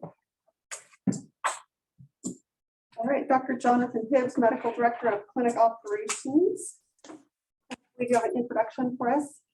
Sorry, Do you have an introduction for us? the only introduction I'd offer in addition to the printed report is, well, first of all, I'm very thankful that Stacy will be giving this report next month. And second, the thing that's not in the report that you should know is that on the 23rd, we saw somewhere around 315 patients in our outpatient clinics. That's exclusive of the imaging studies, laboratory studies, so visits to the urgent care emergency room that our institution sees. 315 patients is about 0.6% of the county's population. So we're seeing more than 1 in every 200 people in the county every day. That wasn't an atypical day. The work done by the clinics is highly significant for the county as a whole, and it's difficult to put the importance of that in a report. The things that I've mentioned here are highlights, and I'd welcome questions about them. Dr. Beard's hiring is a real event. He's not only the first family medicine physician that we've hired in 3 years, he's the first primary care physician of any kind that we've hired in 3 years. So that's a big deal. And we're very glad to have him here. You're forgetting Dr. Kittitas. Right, I did. Adult primary care is what I was thinking, because that's what I am. Sorry, my bias. He's the first adult primary care physician we've hired in 3 years. Dr. Young also has been here in less than 3 years. So are we using the Zyto patches quite a bit? I mean, is it? Yes. It's proving to be. Thank you for asking. This is to evaluate, there's a number of indications for them, but it's mostly to evaluate syncope, loss of consciousness. And if you look at all the people with loss of consciousness, somewhere around 10% of them have a life-threatening arrhythmic event. We used to use Holters for this, Holter monitors, which are typically for 24 hours, and they were placed remotely from where the patient was being seen. So a lot of orders would get lost, that you'd order the test and it would never get done. We placed around 200 Holter monitors in 2020, the last year for which I have data. We've already placed 150 Zio patches since we started putting them on in September. So in 6 months, we've done 150, and I think that's going to ramp up. Internal medicine right now is the only clinic that has access to on-site placement of these devices, but they're small and their placement is can be done pretty much anywhere as long as you have trained people. The trick actually is getting the information entered into the electronic database. So we're planning to train 2 people in MAC and 2 people in Cle Elum to put these on as well, so that they will be very patient-centered. The doctor will order it, or the nurse practitioner or PA will order it, and it will be placed that day in that place. The placement people will come to the patient in their clinic room, place it, and it measures for a week. It's a much more accurate device. Dr. Hoppy is hoping to upgrade to a device that gives, these are forward technology that you collect the device, mail it in, and it's read later. But there's also a real-time version that will flag arrhythmias as they occur to a central location where they're interpreted. So this has really improved our management of syncope and of arrhythmias in our patients, and I'm very glad to see it here. And I like that it's patient-centered as well. And so is there a potential untapped market out there that Yes. previously we couldn't offer to them, but now we have this technology and we're training people to use it. And it sounds like the Holter had a couple steps to do it. You'd order it and then you have to show up somewhere else and get it mounted. So we've taken that out of the equation. It's a one-step process. Somebody needs it. Yes, bear in mind that we've only taken out of the equation for internal medicine at the moment. We're the rollout to Cle Elum is going to be within the next month, and then FME hopefully will be sometime after that. We're doing it one at a time. But there's not only an untapped market, there's a market that we're already tapping into that we're not actually completing, we're not executing. So people who have the order but didn't get the device. So this is an improvement on multiple levels. Will this provide the same data if somebody needed a 30-day event monitor, where they still have to go that route, or can they use this device? You can actually use this device for longer periods of time. 7 days are standard, or our standard order, but you could order it for shorter or longer periods as well. I wore a 30-day event monitor, and that's, in my mind, is one of the darkest months of my life. That was horrible. I would have loved to wear something this simple and uncumbersome. I hate to rub it in, but this device is not only more comfortable and less cumbersome, it is also more accurate, because the Holter monitor records every heartbeat for a day. The event monitor is triggered by what it perceives to be arrhythmias, or what you perceive to be arrhythmic events. You push a button. But the Zio patch, because of the shrinking technology, physically shrinking technology, can record every heartbeat for the entire 30 days, which was inconceivable. Amazing. Sounds like you should start over. I think I'm good. So if you want to get an arrhythmic event again, now would be the time to do it. Oh, well, shoot. You're selling me on this. No, this is great. I mean, this is, yeah, it's such a small device, and I felt like I couldn't go anywhere unless I wore a trench coat to cover my equipment, and this is so much more manageable. And John, to your point, to your question, the Holter, once it's placed, then the results are uploaded. Then they're read either locally or remotely. Then the report comes back to the ordering provider. So the turnaround time from order to result, you're happy with 7 to 10 days. And I'm sure Dr. Hibbs has had the experience, I know I have, of opening a Holter report and having meetings scared out of it.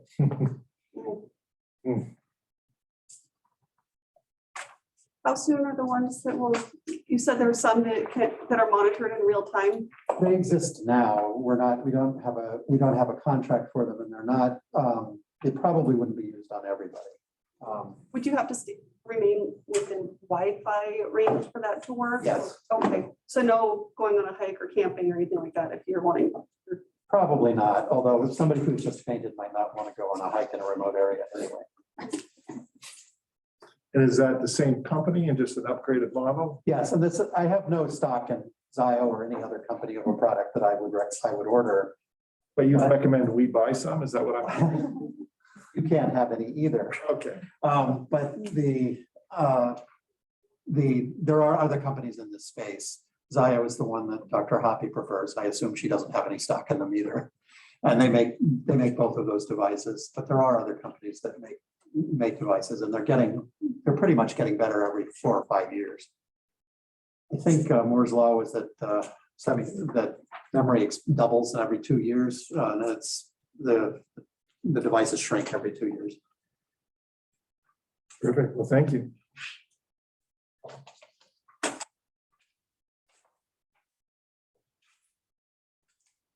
And I was reading with interest the referral management. And this is something that Cerner has had the capability of, we're just now tapping into. Or is this something that we have purchased? Yes, I'm very excited about all the things on this list. So I've had several other things besides. So if I'm talking too much, just let me know. But referral management is a module that Cerner has a lot of clunky things. Referral management is one of its better things, and we've been paying for it since 2018. We've had access to this technology. We just didn't know it was there. Oh, So it's a big improvement in our processing for referrals for consults. And IAS did a splendid job of rolling this out. A lot of attention to the right people and a lot of involvement of the end users. And its adaptation was almost instantaneous in the clinics. Like within a week, people were happy with it, and we saw the advantages it had. One of the big advantages is that it lets us see a list. A month ago, if I wanted to know all the consults I had sent and had pending, I couldn't do that unless my MA had made a handwritten list or an Excel spreadsheet, which was entered by hand. I couldn't find at a keystroke all the consults I had sent. Now I can look at all the consults to me as an infectious disease provider or from me as an internist to specialty consultants, and I can see where they are. That is just a huge advantage in avoiding the orders to the void problem, where an order goes into the chart but never gets a result. We know where all these orders are now, and it enables us to track them and to jiggle them when they're stuck. So that's a great advantage. We're not using it for everything. We're using it for consults, both to specialty providers within our system and outside our system, but we're not using it for some of the other things where orders get stuck, and I'd like to see its use expand. does it require somebody to go looking for the status of those referrals, or will it automatically ping if somebody's been sitting in there for a certain amount of time? Will it auto? That's a good question, and it's a logical question. As far as I know, it does not ping. You have to look it up. But generally, that's something that an MA would do in the course of chart prepping and chart scrubbing Have for a regular cycle of looking for those? or have a regular schedule of looking at the pending consults. And we didn't have that tool before. It's really exciting. We're going to Cerner users. Any other questions or comments? And of course, we'll have Stacy. That has Yeah, congratulations. next month. Yeah. Yeah, so you're teed up to interview Stacy as well, Dr. Hill. Oh, I'm sorry. Well, that was my first item, actually, on my report.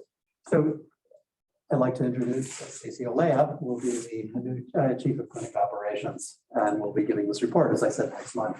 So a round of applause for Stacy. Stacy has had one-on-one meetings with all the clinic managers at this point, I believe, and passionate. Working on true story, so lots of them have to have. So she's attended lots of the relevant meetings for our division and has been involved in policy discussions and in the strategic planning for the clinic. So although she's technically still working for Rhonda, she's been doing a lot for us. I mean, it sounded like it was a really competitive process. I'll just speak for myself. I'm glad to hear when an internal candidate ends up being the most qualified person for the job. So I'll co-sign that. congratulations. Thank you. I'm looking forward to the opportunity. So Rhonda and I met with Stacy, and the question was, should I be focusing on ancillary services or the clinics? And we said yes. And so she stepped up to that. I think it's been a busy month for her, and I'll walk over to the Medical Arts Center and see her there and come back and she's already in the lab. So I think truly she's jumped in with both feet. So I'm really excited. He actually has a twin. I was gonna say, I'm beginning to wonder how close. Yeah. Any other questions? So workplace health, so primary care is helping out. Are they actually going to the physical location or patients going to? Yeah, thank you for asking that as well. The workplace health is in a moment of crisis, I think it's fair to say, but they will get through it. And we will take care of the patient's responsibility. Our provider left, and his contract was a 30-day contract, so he could leave on 30 days. Actually, I was really ebullient about having both a long-term replacement and a suitable locum tenens provider within a week, but then they both fell through. So now we don't have anybody on the hook at the moment for either the permanent position or a locum position. There are several interested parties, but we're nowhere near making another offer. What we're doing is a patchwork. 3 providers, Dr. Azriel, PA Merkel, and PA Diaz, have some experience in occupational health evaluations. There are, broadly speaking, there are 5 revenue streams coming in through workplace health and five client lines of client service. Labor and industry claims, which everywhere else is workman's comp, everywhere but Washington.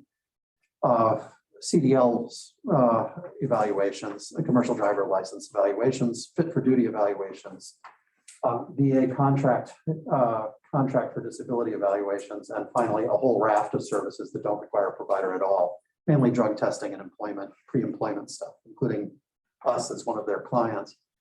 The non-provider things are going on. They lost a couple of support staff at the same time, so those had to be replaced, but they have enough staff to get the job done now, and with some support from one of Rhonda's employees who was transferred from the COVID clinic. So the sample collection and stuff that's going on without providers is happening again. The VA contract is extremely complicated, requires special certification and training, and has monstrous forms that are very difficult to fill out unless you do them all the time. That is not going to be replaced until we get a new person. So we're losing that for the moment. We still have a contract and we can resume it any time, but we don't have we can't do that with temporary labor. CDLs also require certification. Of the 3 I mentioned, only Mr. Merkel has retained his CDL certification. So he is available for those. Diaz and Merkel and Azriel are all certified for LNI. Thank you, Shannon Carlson, who got us all certified without our even knowing it. And they may need some updated training, but they're willing to do that. And fit for duties, you are an employer by employer basis, but for the most part, those can be done by any qualified provider. So what we're having many times, the first contact of an LNI patient with our system is through urgent care or the emergency department. They are continuing to do the initial evaluation as they did before. I've asked that they refer the patient to workplace health, just like they did before. Because workplace health knows, Jennifer, the clinic manager, knows when her temporary help will be available. It's basically 1 day a week that they're going to have coverage. So they'll schedule that provider preferentially, and then the others will be sent out to primary care for evaluation. That answer your question? Yeah, that was, I mean, look, it sort of comes up when we're talking to Amanda and then you, and then it's going to come up when we talk to Dr. Martin. We have all these sort of workforce shortages in all these different areas. And one of the priorities, obviously, with our strategic plan is access. And it sounds like what the community is telling us is they want it. Like they want the services. They're coming after us, to get them. And we have sort of the facilities and we have in some ways the structure, but then we're low on MAs and patient care technicians and physicians, and we're having trouble at workplace health. I don't know if we'll ever get a psychiatrist. Maybe that's just There's a good possibility of that, actually. Oh, that's great. That's great to hear. But anyway, I guess I'm just, I mean, this is, I think all sorts of hospitals and clinics are struggling with this across the United States. So this is not something that's specific to us. But I guess I'm not sure what the question is, other than we have the community who wants it, and then we have our priority being access, but the bottleneck seems to be in personnel. So what do we do about it? Well, there's a couple things that I'll touch on in a few minutes, but I think Julie was spot on when she made the comment probably 6 weeks ago now, that one of the things that we've learned or that we can see going forward is that finances are probably not going to be the limiting step in what we can and can't do. It's going to be our ability to staff, and that's going to be universal. Yeah. The psychiatry department at the University of Washington has been short-staffed for 4 years. The shrinks are shrinking. Yes, There's no punning at the board meeting. That's MEC. Yeah, that's it. Yeah, so I guess, I mean, we have a lot of smart people in this room, primarily not on the board. But I mean, so is this just, I mean, I guess I'm wondering, like, is this an unsolvable problem? So we spent a couple hours today, 4 or 5 of us in a room talking about the board retreat that's coming up in May.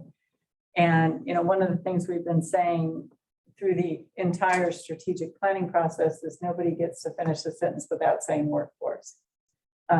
This is the Achilles heel of every existing service and anything we want to do in the future.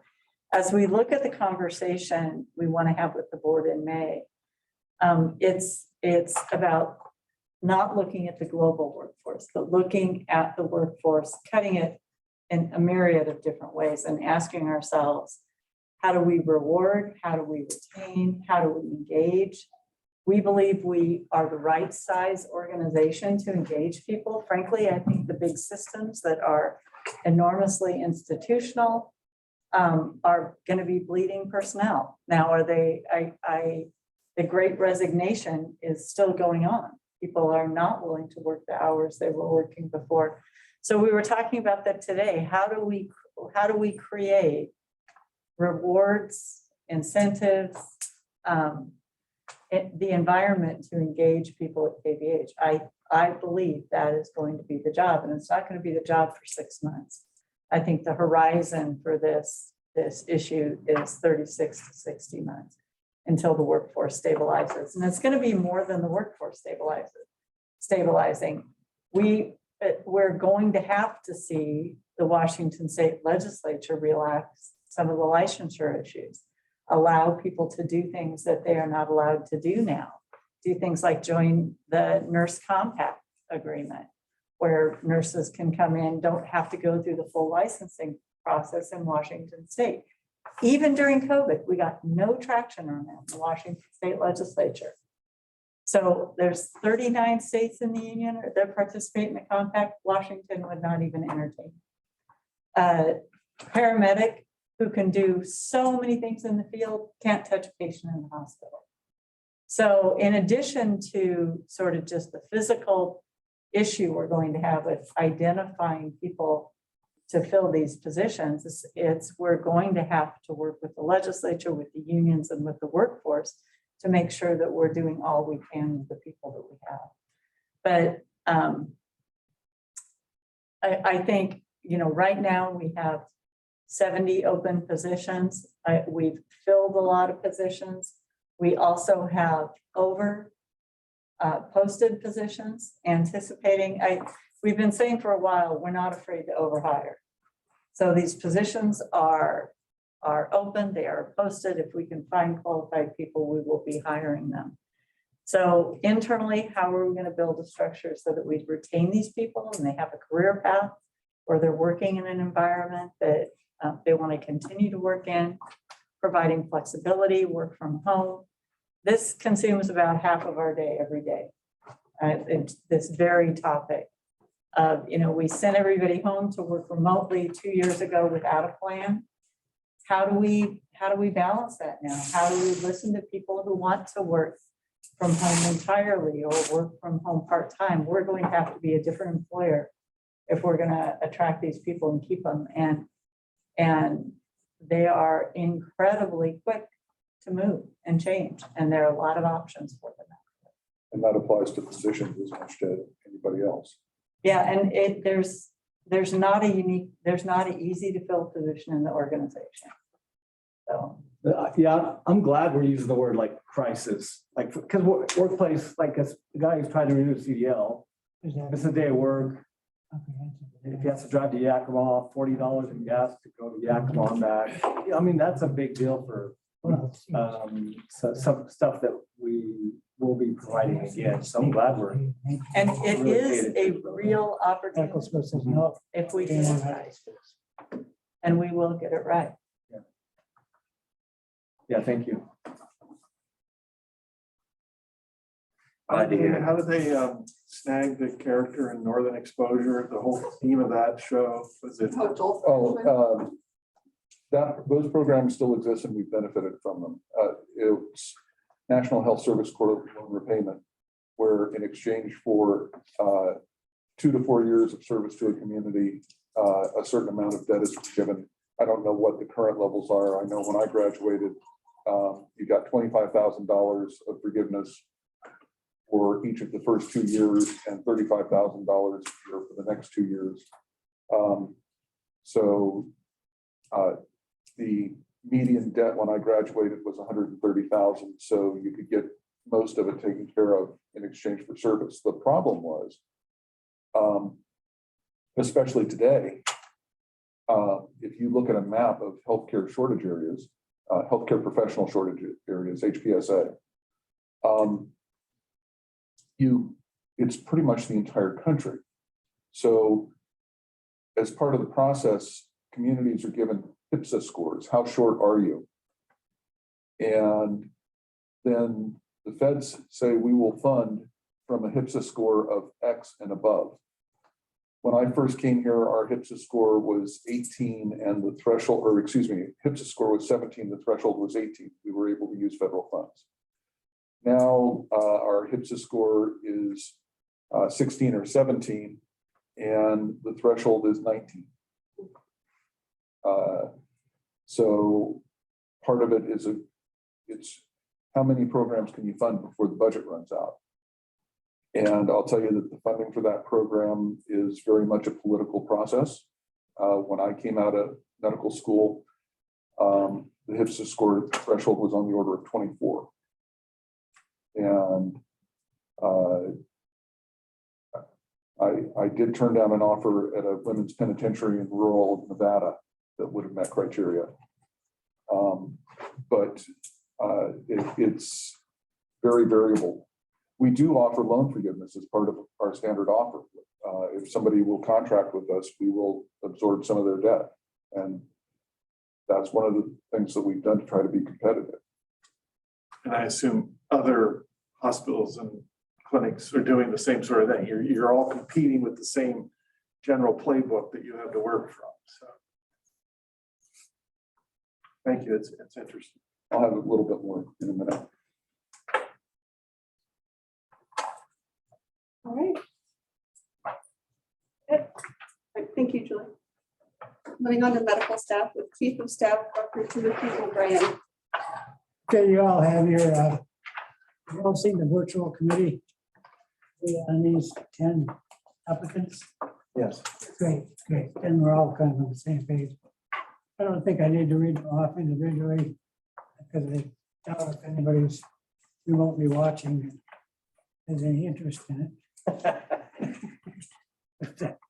Anyway, there's 4 initial appointments for 1 year provisional.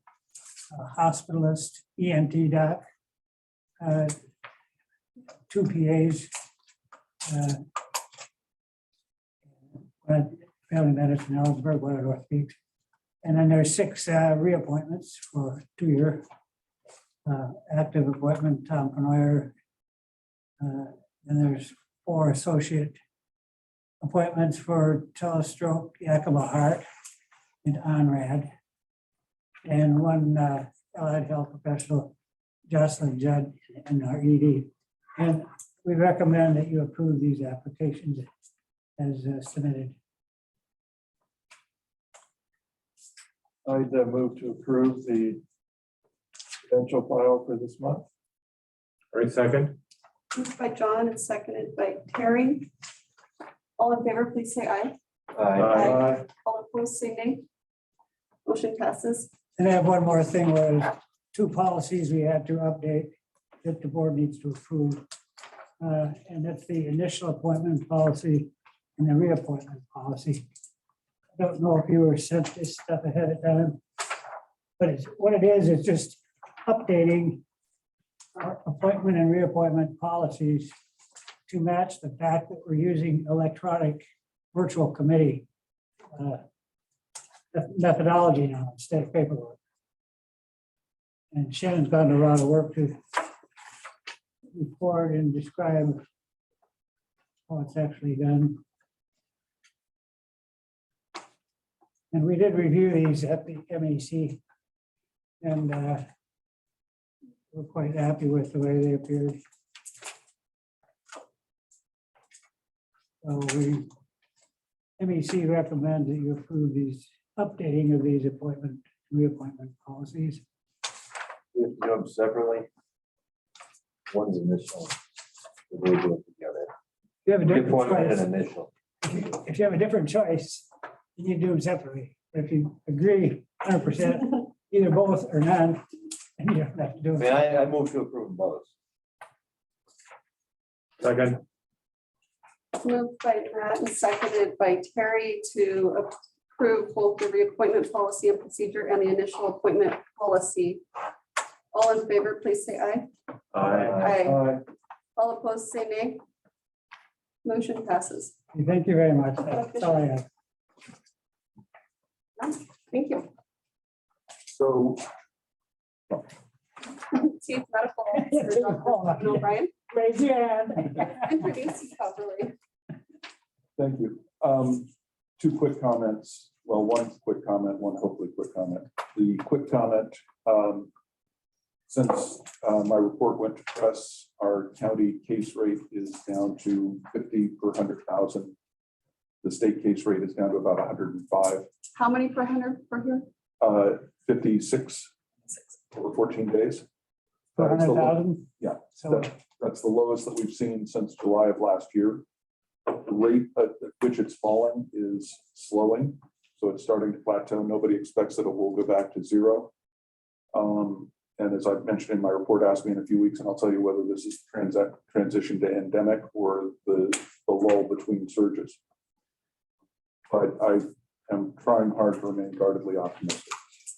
One of the things that we are seeing locally is a reasonably full hospital with no COVID. The other thing was just a little bit more about what we're doing in terms of recruiting. We'll be looking at advertising throughout Western Washington for people who want to be refugees from traffic. We have been working with the regional deans of the state's 3 medical schools to put together a regular academic schedule here so that we know when we will have medical students and residents rotating with surgery, with women's health, with family medicine, with internal medicine. That actually has gotten the attention of the 3 regional deans to the extent that they want to have a faculty development workshop here in Ellensburg, probably this spring, and make that a regular feature. I see that as one, something to bring some joy and enrichment to our providers, but 2, all of a sudden we've got people coming from all over the state that are going to be going back and talking about medical education in Ellensburg and what we're doing here. And I think that that's a tremendous opportunity for us. We alluded earlier that we're seeing the benefit in site visits. This is a way to get a whole bunch of folks out here and then sending them back from whence they came to talk about us. I gave you a laundry list of the positions we're recruiting for. The top 2 priorities are internal medicine and family medicine. We have been working with a recruiting firm that has given us some applicants. We heard feedback from one of our providers about another firm that he had had excellent results with. We signed a contract with that firm shortly before this meeting. We're looking at ways to improve our messaging and improve the visibility of our message. So I know that John has mentioned, and I'm sure you're all hearing concerns in the community about our ability to provide access. And we're hearing it too, and we're taking it seriously, and that is the work right now. We're also contracting with a firm to help us identify foreign trained, not just physicians and providers, but also lab techs and pharmacists. Do we provide a visa for those sorts of individuals, or is there a process? in Yeah, you place? can hire a firm that lays it all out for you, and there's a number of different visa processes and visas available depending on it is a very limited supply of some, others not as limited, but so we're looking at that as well. So when I first came into practice, it was projected that there would be a primary care shortage nationwide. Well, when I first heard the projection was in 2004, and it was predicted that if we did nothing but turn out primary care providers, we would still have a shortage by 2012. We haven't really increased the proportion of primary care providers, but what we have seen is more specialists leaving as well. What we were told in 2005 was that if we didn't graduate another ophthalmologist or anesthesiologist for 10 years, we would have enough to last until 2030. We're now seeing shortages in literally every specialty. When I graduated residency in 1996, or excuse me, 98, it was a banner year for family medicine. We graduated 2,600 residents nationwide. This year, we're talking about a shortage. We only have about 4,500 coming into programs. So we've almost doubled pipeline, and we're still going to be looking at shortages. And again, it's going to be every specialty. So to Julie's point, we are going to have to be a great employer and a great town. And there's a limited number of levers that we can push in terms of where the town is. And there are constraints on what we can do from an employment standpoint, largely fiscal. But there's a whole lot we can do to sell this place. I want to know what levers you have for where the town is. Right.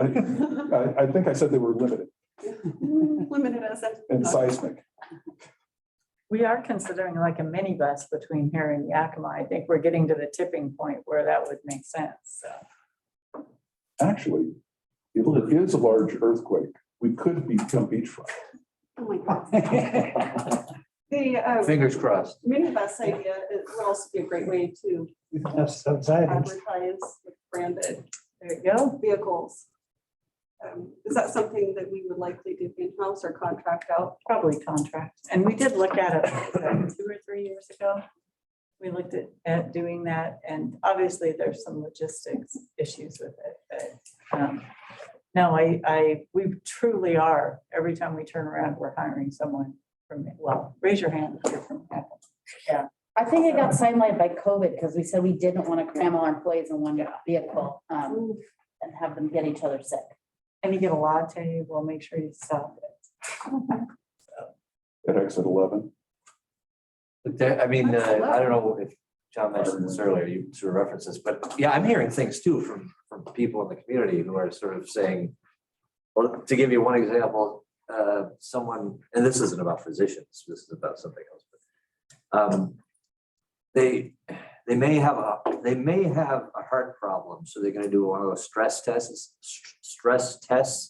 They couldn't get in for 5 weeks, so now for 5 weeks they're wondering what the hell's wrong with me, and am I going to die?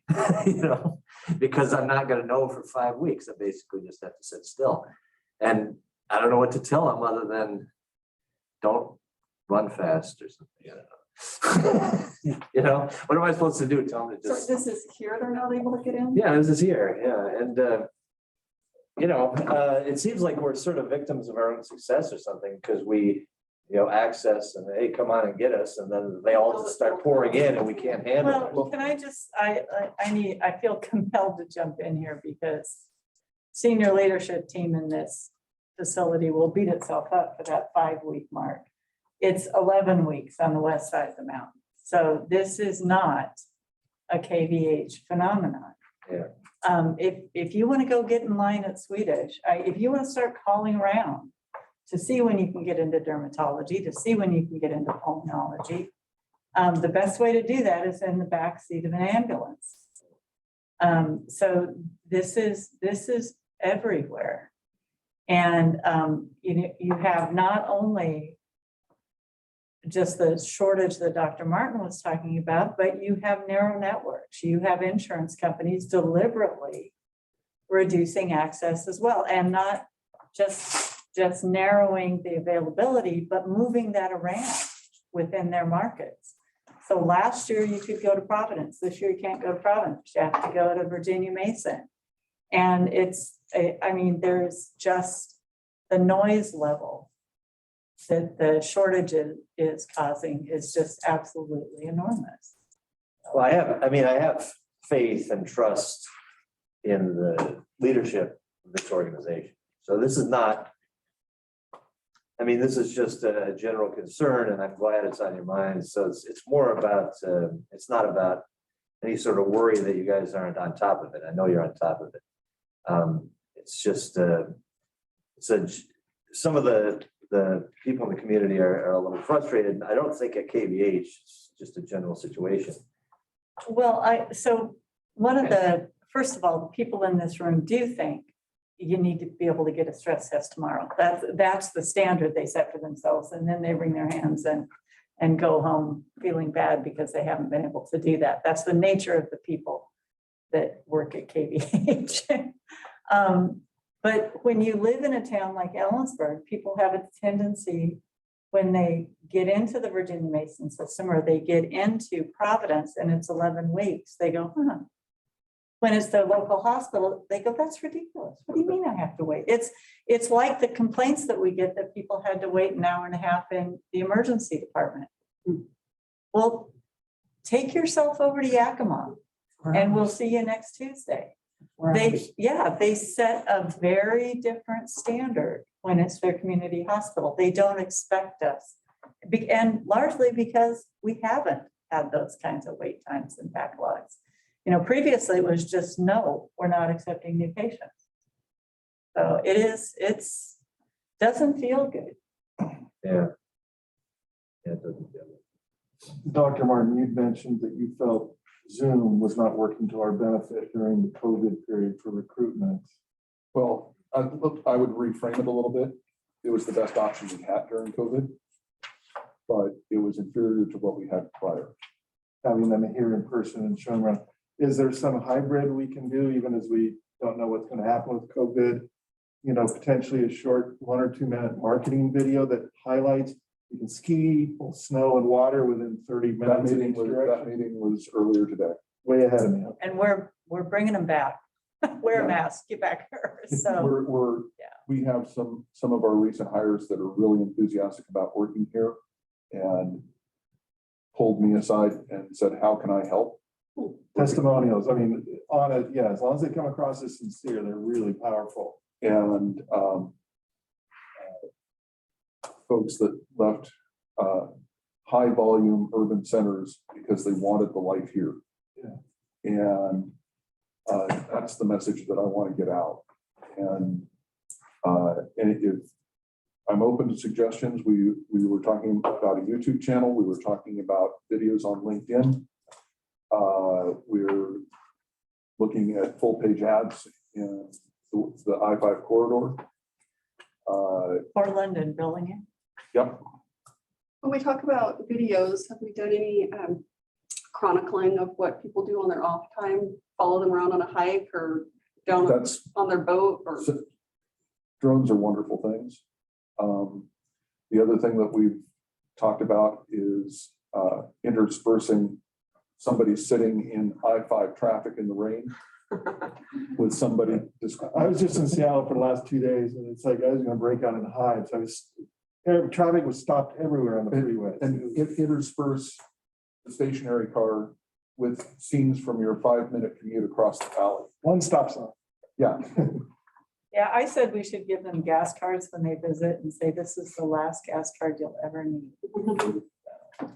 No, it's, I'm sorry if I sound impatient. This doesn't feel good. And you are surrounded by type A personalities who think they should be able to solve every problem. And it's really, really hard because patients are calling. We do want to serve those patients. I continue to believe, first of all, we're 12 days out from no masking. We have not emerged from COVID yet. I do see this as an opportunity. I know we are a better place to work than, Swedish Cherry Hill. I know we are a better place to work than the Providence, meat grinder. As people finally pull their heads up and start breathing, we want to be there saying, and they won't let, my campaign tagline was Kittitas Valley, where life and medicine are not mutually exclusive, but they won't let me use that. So, but it's huge and it's all consuming. And if it feels the same way having 10 days cash on hand would feel, it's what do you do? So, I mean, I appreciate that it's a focus of so much of the work you're doing to thinking about this, and I think it'd be great to talk about it at the retreat in May. So that'll be good.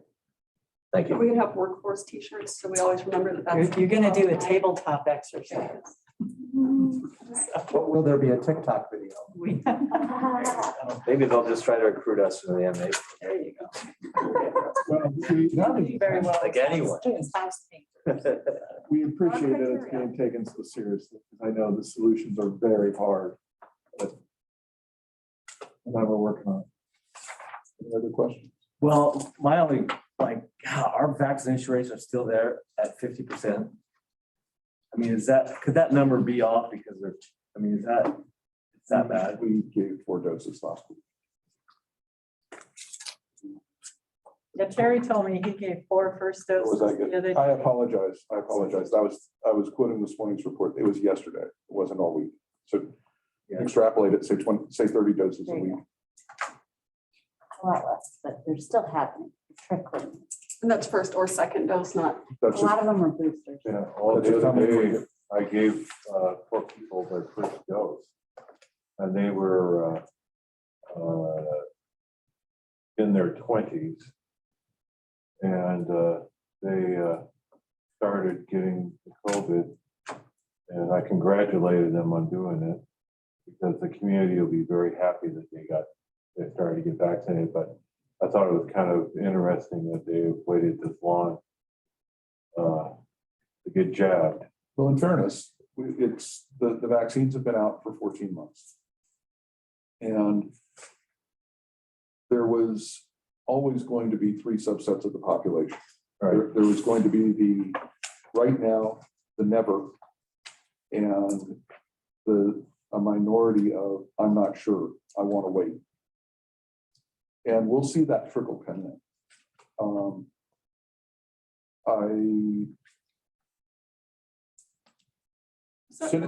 Cynically, Omicron was infectious enough that we have significant immunity in the community at this point.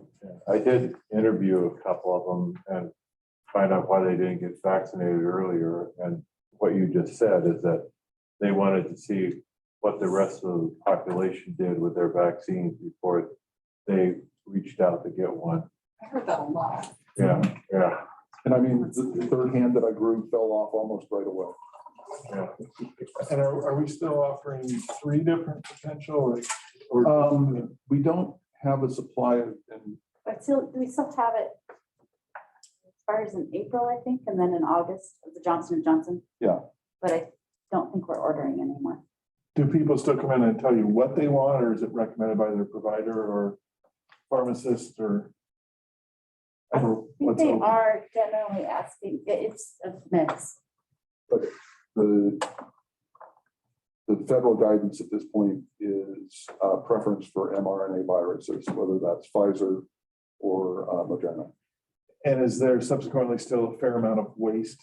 Is it, you open a vial, it expires a few hours later, doesn't it, if you don't get it into arms pretty quick or something? Yeah, Which again, I know we decided a long time ago, one shot in a vial is better than no shots, but it's a shame. well, supply isn't the issue now. Yeah. Or what we,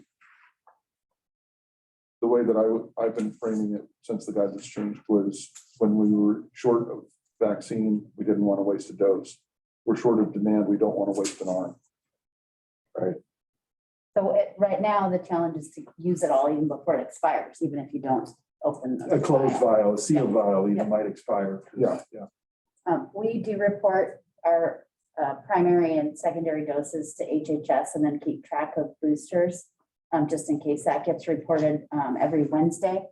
I just reported it yesterday, and I think there were 4 first doses, 7 second doses, and 24 boosters given in the last week. Just call it a win when there's more requests for vaccine than for ivermectin. That's true.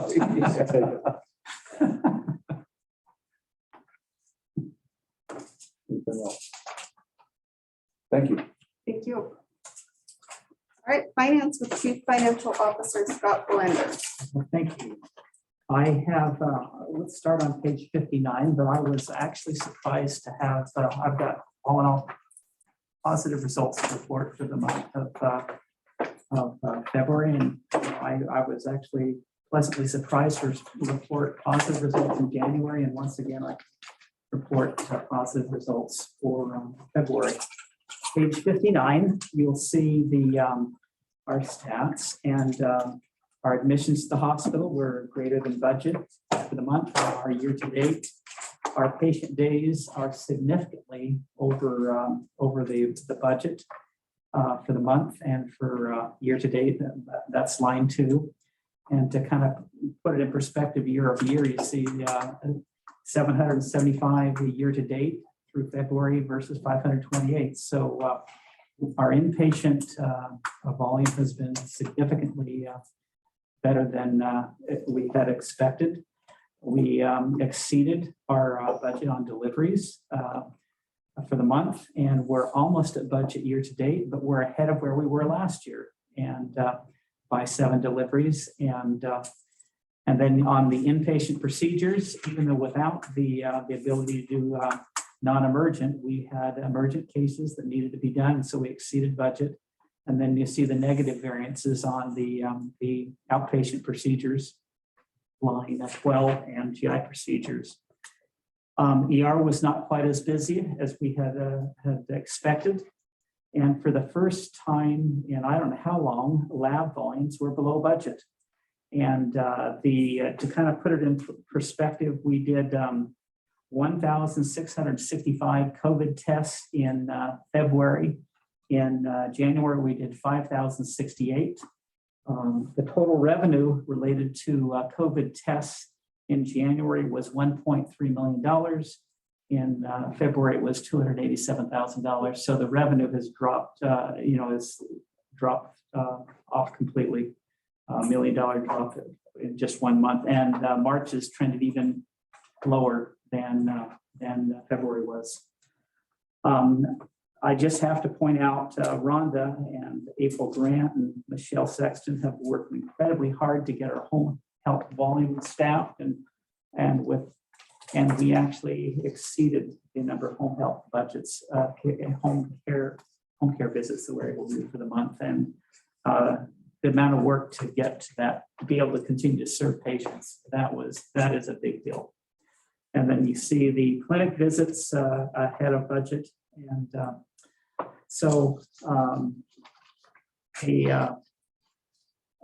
those stats would lead to the finances. And on the finances, we're on page 61. And you see the inpatient revenue variance, positive variance of 541,000. And then year to date for the first 2 months, a positive inpatient revenue variance of 1.3 million. The percent of inpatient, overall inpatient revenue was about 17% to total revenue. In the prior year, it was 12%. That 5% actually is some of what is driving the lower contractual number that we're seeing here. We had, I'll just talk about contractuals a little bit. The contractuals were below budget for the month and are below, or the overall deductions from revenue are below budget for the month and below budget for a year to date. The deductions from revenue, we're doing much better with timely billing. We are having almost $100,000 less timely billing adjustments. All of the other deductions are trending in the right direction. As I alluded to with contractuals, we had budgeted to have our contractual adjustments at 47%. We are running for the first 2 months, and the trend is continuing in March at 43%. So that's a 4% we're collecting 4% more than we had budgeted. And some of it is the mix of inpatient revenue to outpatient revenue. Some of it is Julie forwarded you an email about an inpatient claim that we worked. The rev cycle folks worked for 3 years to get paid. And it was a $70,000 bill, and we were paid $66,000 on the 21st. And this is just kind of the overall attitude of rev cycle. We do not write things off. We work very, very hard to get paid for work that has been done. And in this case, it took 4 years. And I'll probably get a complaint now that we have there's a balance due to the patient, and I'm going to get complaint from the patient. What in the heck? You took 3 years to get a bill out to me, and the answer is it did. We didn't know how much the patient would owe until the insurance company paid. And Please send a note with it. we've actually tried to call in advance, and I'll probably personally call too, just to kind of tell them what happened. But literally, that's so. Anyway, those are some of the things that are happening that are driving some of the better than expected bottom line that we have. So other operating revenue is below budget. That's primarily 340B. You see overall expenses came in less than budget for the month. Temporary labor continues to be, we're using temporary labor. It's very expensive, but it's absolutely critical to be able to serve the community. And so we ended up with an operating income for the month of $318,000. Year to date, we're at almost $678,000. Our non-operating revenue expense, that is the mark to market on just the investments that we have. It's unrealized, those unrealized losses that we have. So we ended up with a net income for the month of $74,000, and year to date we're at $166,000 below budget. But I think with some of the as the volumes are starting to come back in March, now that we're doing elective surgeries, and some of the revenue trends that we have, with the recovery trends, I think I still feel good about where we are with the overall budget and what we're going to do. To the conversation that we were having just a minute ago, Rhonda spent the afternoon. We had a patient whose surgery we were going to have to cancel because we literally couldn't staff the bed that the patient was going to go in, and we were able to find a nurse to come in, but that's where we're at. So this patient was going to need CCU care, and we put calling the house soup and Rhonda were on it. Otherwise, we would have had to cancel the very critical surgery. So thank you, Rhonda. Thank you, Health Supervisor, too. And then if you back over to page 60, you'll see there's some positive trends on this page also as well. Our overall days in accounts receivable dropped to 62 days. They dropped 1.3 days. Our payer mix continues to trend upward. We're at so far 36.14% of our payers are commercial, and our self-pay at 1.93 is trending down. So all in all, I've got, I feel a pretty positive financial report, and so far so good, better than expected for the first 2 months. And all in all, I think if I were to guesstimate about what the loss of surgeries in January and February was, it's probably $2.5 to $3 million of gross revenue. So if you add that back in, we're probably trending ahead of where we had budgeted. Question? Could I add one more comment on contractuals? I think I mentioned in January that we filed a rescoping for our RHC clinics, and I did get a message today from the healthcare authority that it sounds like they're going to accept that. So that'll change the reimbursement at all 3 RHCs. Internal medicine and Cleolum will go down very slightly, but FME will go up pretty significantly. So for a net change impact ends up being about $500,000 more from Medicaid payments. And would that ever be retroactive, or that's just going forward? Perspective. Going forward. Terrific. Nice work. Thank you, Jason. Anything else you'd like to add? And our RHCs, they see about 13,000 Medicaid visits a year, at least in 2020. So that's what that 500,000 increase is based on. Just kind of interesting stat. That's all. Thank you. Any questions about the stats or financial report or any of the trends that we're seeing? No, I don't have any. Thank you. On Mitchell's report on grants, on page 65, I just want to highlight, he did apply to get some legislative funds for our surgery expansion project, and we did not receive any legislative dollars this year. So that we've got other things for KCHN and for we're optimistic on, but that was one that we're hopeful on because of what had happened the year before. And any reconsideration for that is not practical because it ends once the legislative session ends. It's done for the year. There may be a chance. We think that part of the reason we got money last year was a long session last year, and this was a short session. We may reapply next year when it's another long session and see if we can get some assistance. So it's a no for now. And do they provide feedback when they decline? I don't think so. I think it It's just an didn't. appropriations request, so it's not like a grant.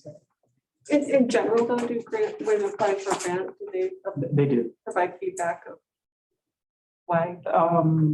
Not really specifically. Mitchell would have to answer that question more. So often what you get is what your score was. And Mitchell does get some pretty good feedback, especially from Prism. And we learn from it. And it's one of the reasons that you reapply, you're often more successful because you got that feedback. Okay. And that is all that I have unless there are questions. Got a Colpus scope. The capital, this was a piece of capital that was actually approved back in October. And there was some pricing changes that we thought were going back and forth. And one thing that we didn't include when we brought it to the board the last time was we neglected to include a $28,000 Cerner interface. And we wanted to point that out. These interfaces are something that they're kind of related to the capital project or a piece of equipment. We are starting to expense these interfaces so we don't put them on the books as a piece of the project and the capital. But that is we felt we wanted to make sure we were completely upfront with you about the total expenditure related to the colposcopes. I think finance felt like it did not, since the new cost was going to be expensed, that it didn't need to come back for approval. But we appreciate you keeping us informed of that small variance. And it sounds like Morgan stayed on the company to make sure we got the equipment that we agreed to get stuff. So I appreciate her efforts to pursue that. We did. Keep them honest. No action. This is just FYI. Okay.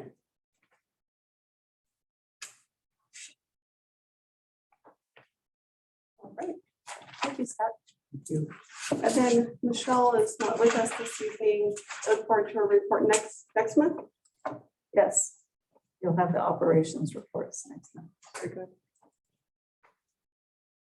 Don't have anything for education and board reports unless anybody has a late entry there. We did not have a quorum at Hospital District 2, so nothing to report on strategic planning with Hospital District 2. So no old business to discuss. New business. Is there anything about any of the emails we've received worth discussing, or is that going to be talked about separately? I didn't receive any emails. So I can just give a quick summary. There was a concern about the flag that was, I did not see it. It was, I'm not. You didn't sure. see the flag, or you didn't? Sorry, see I the did see email? the email, did not see the flag. It was a concern that it was a police Blue Lives Matter flag, and whether it was that or a thin blue line. Thin blue line. That's what it was. But on an American flag field. Right. Okay. That was flying just this weekend. Yeah, so this past weekend was the 3rd year anniversary of Deputy Ryan Thompson's death. The intent of the flag, we have several of them that have his number in black and blue, and that is what we've flown in the past. This year, there was some confusion, and for some reason, rather than flying the Ryan Thompson flag, we hung a thin blue line flag. Many people, whether you choose to be, whether you are offended by that flag or not, depends on who you talk to. It was unintentional. Our intention was to remember Ryan Thompson, and I couldn't apologize more for the fact that this got drug into something so sideways. That weekend, it remains incredibly meaningful to this entire community, and I couldn't feel lousier that this instead was turned into something that, rather than allowing people to reflect, left them feeling divided. It didn't get our DEI initiative off to much of a launch. So I apologize. The people that brought it to my attention that I've talked to, I have personally called to tell them what the intent was. Is this from the university, or that's where the email that I saw came from? I think that, I do not believe that Julie was included She in was that. not included in that. I wasn't sure. if Right, that's who it's she so I'll was. need to reach out. These are others. Are you going to reach out? That's my intent. Okay. Now that I understand what happened. And then the intent moving forward, in case anybody is wondering, is that we will fly the 35 flag for the anniversary. Is that the intent? That would be my intent, yeah. So And why was it swapped this year? Was it accidental or some other reason, or? you know, I think there are people who would be very surprised to hear that flag didn't fulfill the intent. They feel it's supportive of law enforcement. They don't realize that over the course of time, it's become controversial. It's become sort of us and them in its nature, which is why we flew the 35 flag. I hate the fact that we're having this conversation. So I agree, but I feel. Yeah, no. The way we were approached, I felt we have to have some knowledge about it and be able to talk intelligently about. No, I feel terrible that this happened. Again, because it remains a very emotional issue for a lot of people in this organization. And going this direction with that gesture was not the intent. And the blue lights, that's been a constant, has it not? Yes. And it will remain a constant.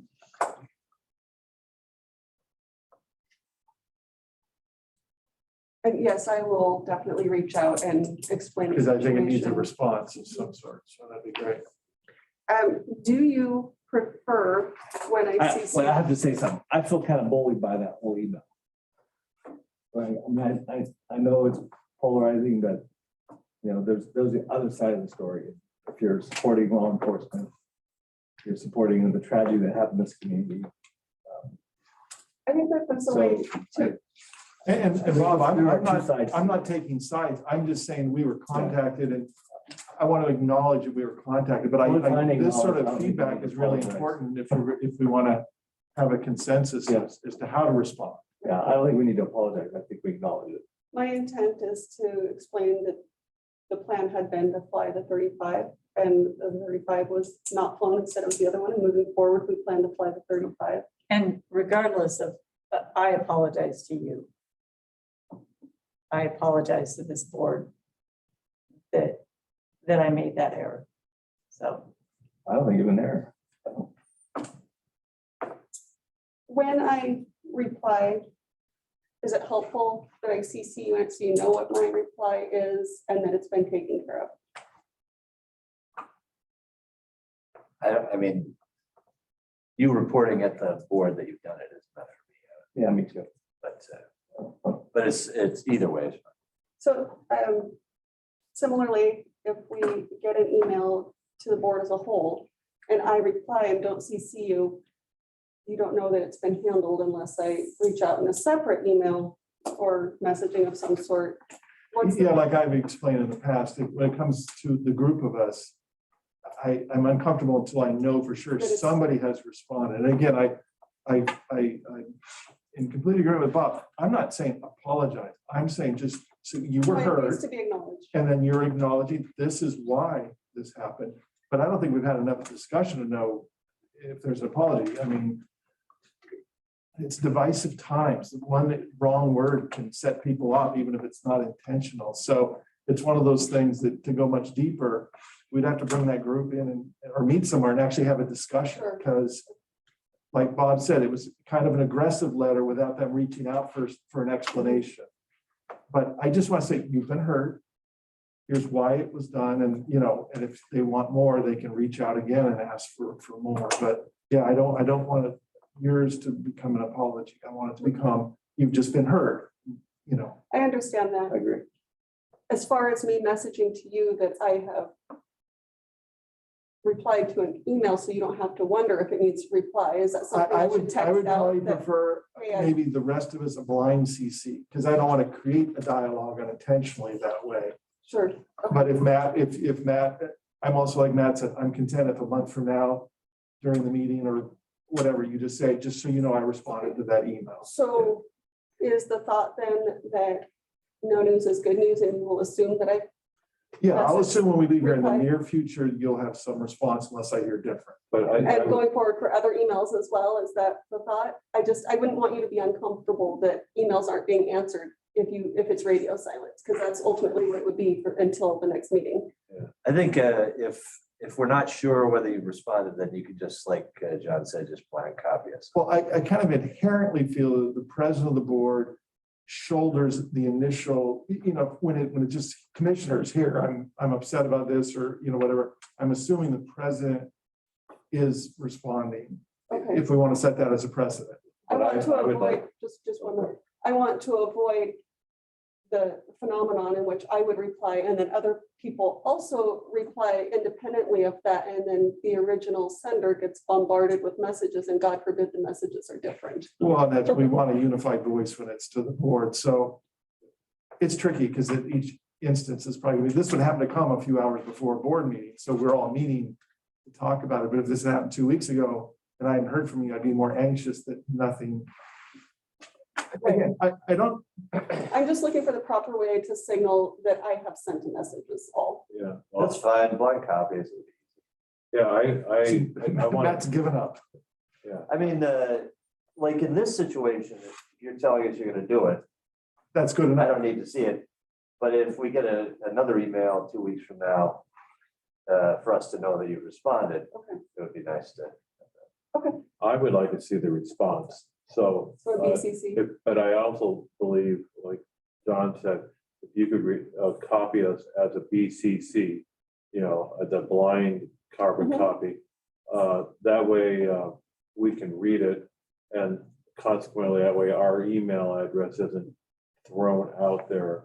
Well, when it's I already reply here. all, it was already out there, Yeah, like previously a week ago or so, it was right, already but out if there. you could just send the original message to them, and then this blind carbon copy us.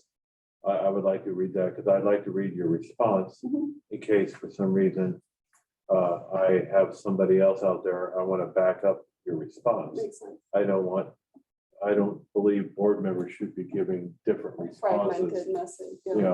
and so, to be educated by what's going on, it's important to be able to read the response. And can I just clarify for the public record, the intent of the blind CC is not to somehow obscure the response, but to spare the original sender the phenomenon of getting 7 different emails in response to That way, that. we know the president of the board has offered a response, and we can put it to rest unless we're contacted directly by somebody who for some reason wants to continue a dialogue separately. Because we all recognize all of those emails.